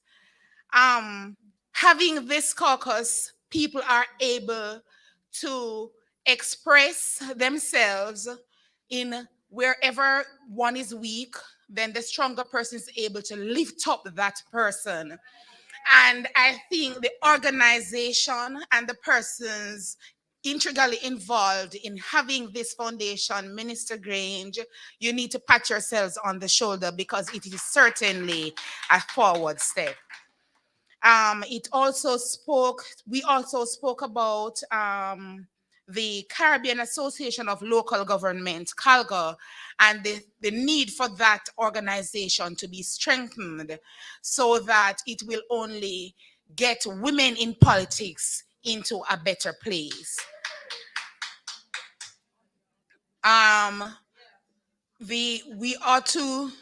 The encouragement also to move women from being seen as inferior, but we are powerful in our own right, and even in our worst days, as the singer sang, we are going to put the big S on our chest and say we are special.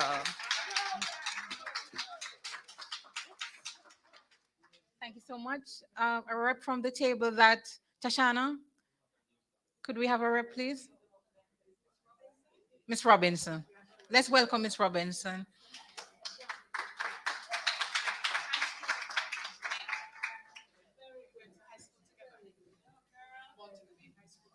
Oh, dear Lord.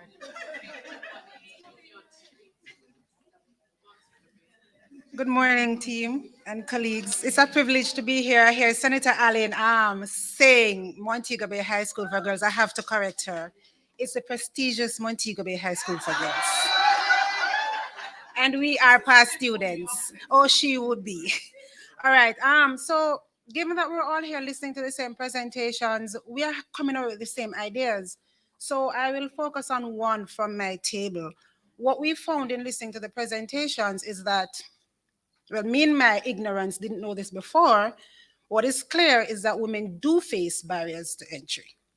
And I once thought that when we had this, I think we set a percentage some time ago of how many women would want to see in Parliament. I thought to myself, well, we need a percentage if we want to let them, not understanding that they want to, but it's not always easy for us to do it. And so what our discussion was is how do we sensitize our men, since some of those barriers come from our men that we can't live without, how do we sensitize them to understand the value that we bring? And how do we sensitize them in a sensitive way, as one of my colleagues pointed out, that we need to consider their little sensitivity. We're not saying that part loud. Right? But how do we do this so that we are no longer against each other, but together?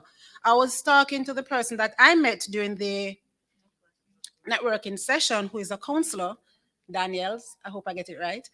And she said, even when they get in, the few that do, the cohesiveness among them is not necessarily there. And I thought in my little head, could that be because there's so little for the women to get that we think we have to crab in a barrel mentality for the little that is there? So that's what I'd like to see us focus on a little bit. How do we get the men on our side and we on the men's side? Because we're all working towards one common goal. We hear that irrespective of the speakers, one common goal. So that's where I'd like to see us going.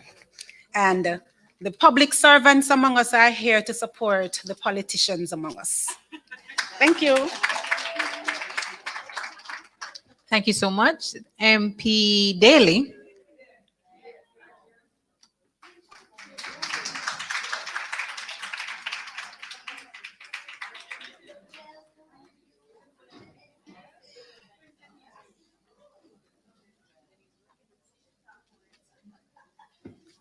Okay. Our table has concluded on some emphasis that should be placed.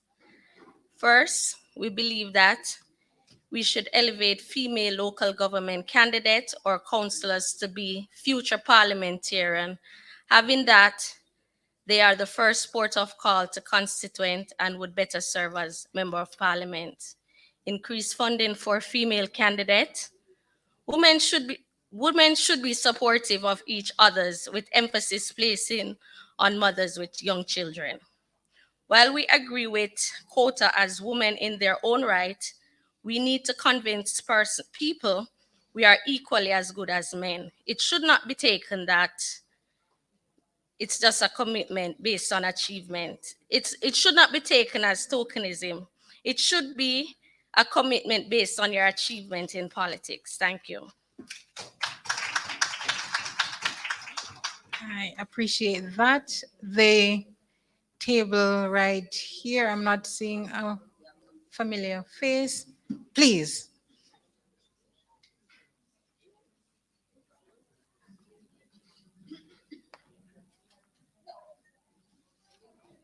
Oh, miss. Sorry, after.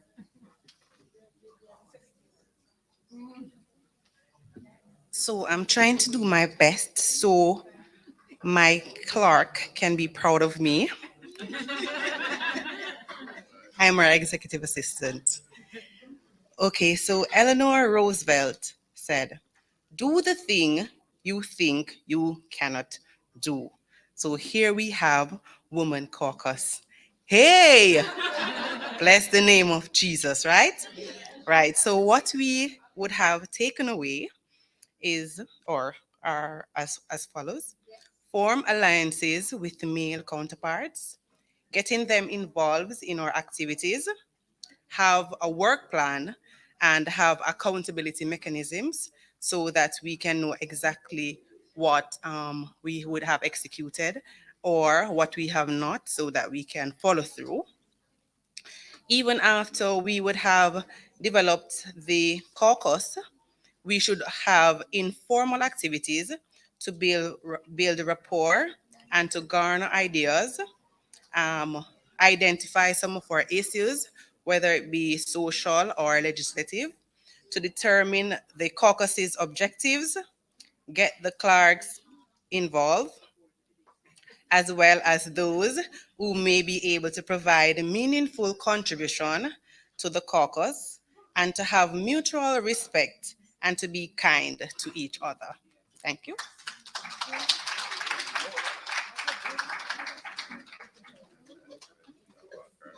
I believe, or is it our last table?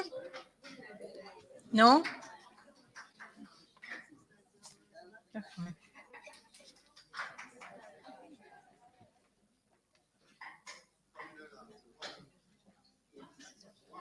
One more? Oh. Yeah. Good morning, everyone. How are you doing? Good morning, everyone. You Let's feeling? hear it for our table. Our table is the dynamic Jamaican leaders of tomorrow. We include musicians, actors, Painters. politicians, and activists at our table. So let's hear it for us again. Okay, so we, taking it away, we think we should improve on what we currently have present. I'm not sure, we weren't sure if we had elected chairs and executives for the sitting caucus at this time. I don't know if we have, but that is one of the recommendations we have. We would like to have a minimum quorum, right, of the amount of persons would be present at each meeting, having regular meetings every month, right? We think there should be committees and subcommittees, outreach and PR to create a network. And we should do this at a local level, starting at the local level, communities, because without the communities, we can't reach the top, right? All right, so we need to have also events to involve more women who will state their issues at the local level. And my also, supporter. yes, as you can see, a male standing here. Now is a good time to support the Women Caucus on a local level. Right? All right, so target and recruiting level impact and also awareness inclusive of maternal and matriarchal identity and solidarity. Aspiring statesmen and stateswomen. Thank you.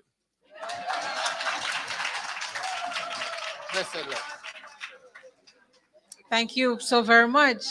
We must not forget that we have online attendees. I understand that there are 5 breakout rooms. I'm going to ask a rep from room 1 to make the presentation, please.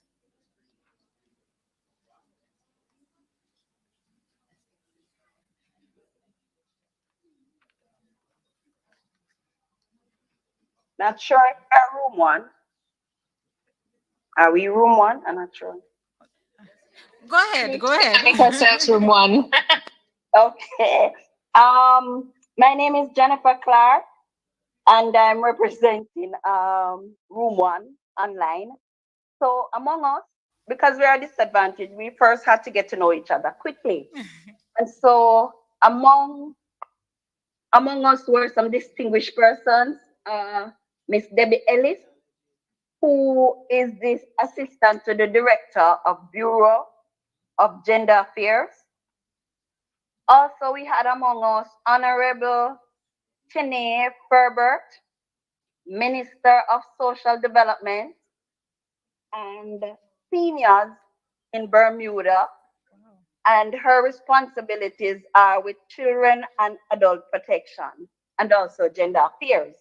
We also had among us this fabulous young lady from St. Elizabeth, who is a counselor, Whitney Curry, who is the counselor for Brampton Division. And at the time when she was elected in 2016 local government election, she was the only female. She's the only female counselor in the parish and the youngest elected in 2016. Again, we have Senator Janelle Sanona, who is from Belize, and she's one of 4 independent senators who represents the NGOs. They have a 38.5% female representation in the House, in the Senate, sorry, and a 12.9% or 4 persons in the House of Representatives. And then you have yours truly, Jennifer A.M. Clark, councillor candidate for the Waterloo Division in the constituency of Northeast St. Andrew. I'm a financial advisor and a family life counselor. And some of our takeaways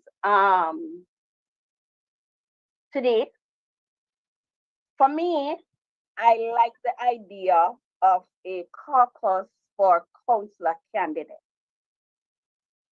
And you may hear my passion, because being a councillor candidate and being in the field and on the ground and doing the political work, you're the first line of communication with the community and so on.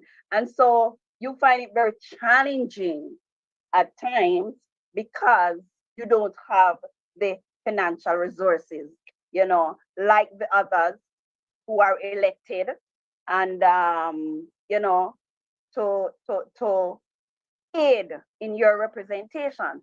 And so I believe a caucus for us, you know, would help to, you know, share ideas and programs and initiatives and even get some help, even collectively get some help, you know, in terms of funding. It's not easy being out there on the ground. And then in this heat again, the time's hot. Get to you. And so I want to close right there. But Senator Janelle wants to also add something to what I'm saying. Senator, quickly. Sorry. Yes, no, we were just talking about the value of just sharing experiences, sharing challenges, sharing, because I think what's come out from many of the sessions this morning is that shared experiences go across successes and challenges. You know, the concerns about safety, the concerns about how the unpaid, unrecognized work of child rearing and being in different roles as wives and mothers is an issue. So I just think, you know, based on what we have achieved just in terms of establishing a caucus based on the Jamaican experience, that's really a key takeaway, that the same way that the divide and conquer tactic remains successful because it's effective, that we should really divide and conquer our challenges collectively and celebrate our successes collectively as well. Okay. Thank you very much, Room 1. It seems that you are not missing out at all. I move quickly to Room 2.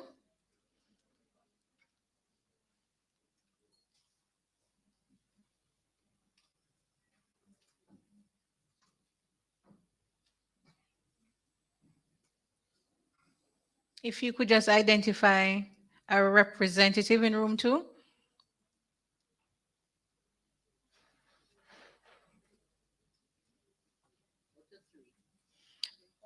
Room 3.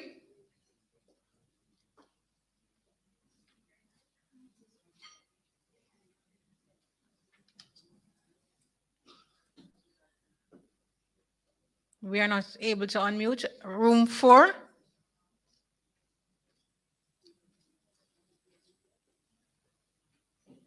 No.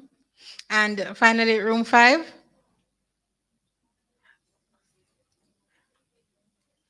Well, that is how technology is. But I'm going to invite the representatives, if they could post their takeaways in the chat, so it could be shared with us here later on throughout the... Are they now ready? No. So I believe that is our best option. So we'll invite the representatives from the breakout rooms. We regret not being able to hear you, but we still want to benefit from your own discussions. So if you could just post it in the chat, we will circulate later. And now, the moment you've all been waiting for. This table asks to be exempt, but I mean, if you are ready, we will take it. Madam Speaker, we are saving the best for last. Please.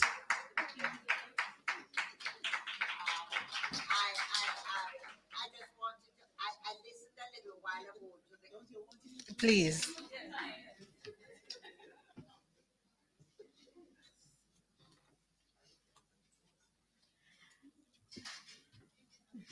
Thank you. I listened a little while ago when the person from Room 1 shared that the councillors on the ground and the difficulty they have as councillor caretakers when they are not elected and the financial challenges come their way and so. And as a member of parliament, I recognize that too. It is not peculiar to councillor caretakers. It is peculiar to all of us who enter the political arena. When you get into the arena as a member of parliament, you're not elected. The demands are just the same and sometimes even greater because people think you're going into a different position. So the demands are there. What this conference is all about and the networking will do is what our men folk do. They get on the golf course or they have a drink at the bar and they network and this one. And what we have to learn to do is to just do that. Sometimes we think that if we go and sit and have a drink, people will think it doesn't matter what anybody thinks. I urge us all to be confident. What the other person thinks is not important. We have to be confident about who we are. Have a drink with your fellow thing, whether it is tennis you're going to play or just a game of cards or you're just going to have chat or share with each other. So often you see your colleagues in boy, what the way your hair looks nice. I'm doing this and I can't find somebody. Say, boy, I go to somebody down there. Let me make an appointment and you can go together, share together.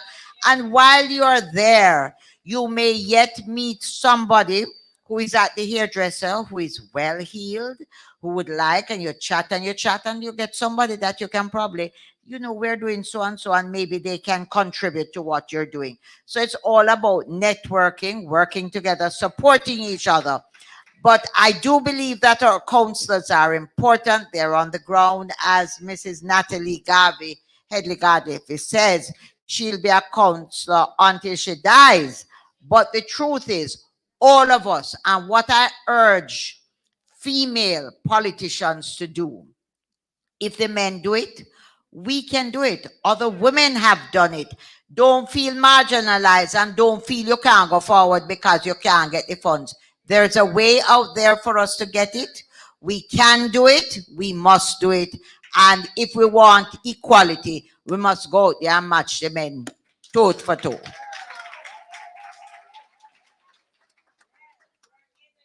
Oh, what a wonderful note to end this first session on.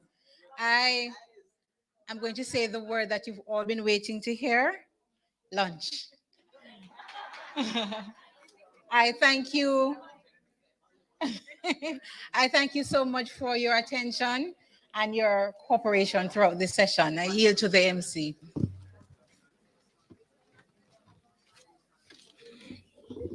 Thank you, MP. It's time for lunch. Just want to advise you that this session is being streamed on PBCJ. It's also on the PBCJ terrestrial and streaming on various social media sites, including the Ministry of Culture, Gender, Entertainment and Sport, and also on Minister Grange's Facebook page. We'll be back with session 2 about 1 o'clock. 1:15. I don't know if we can cut and swallow so fast.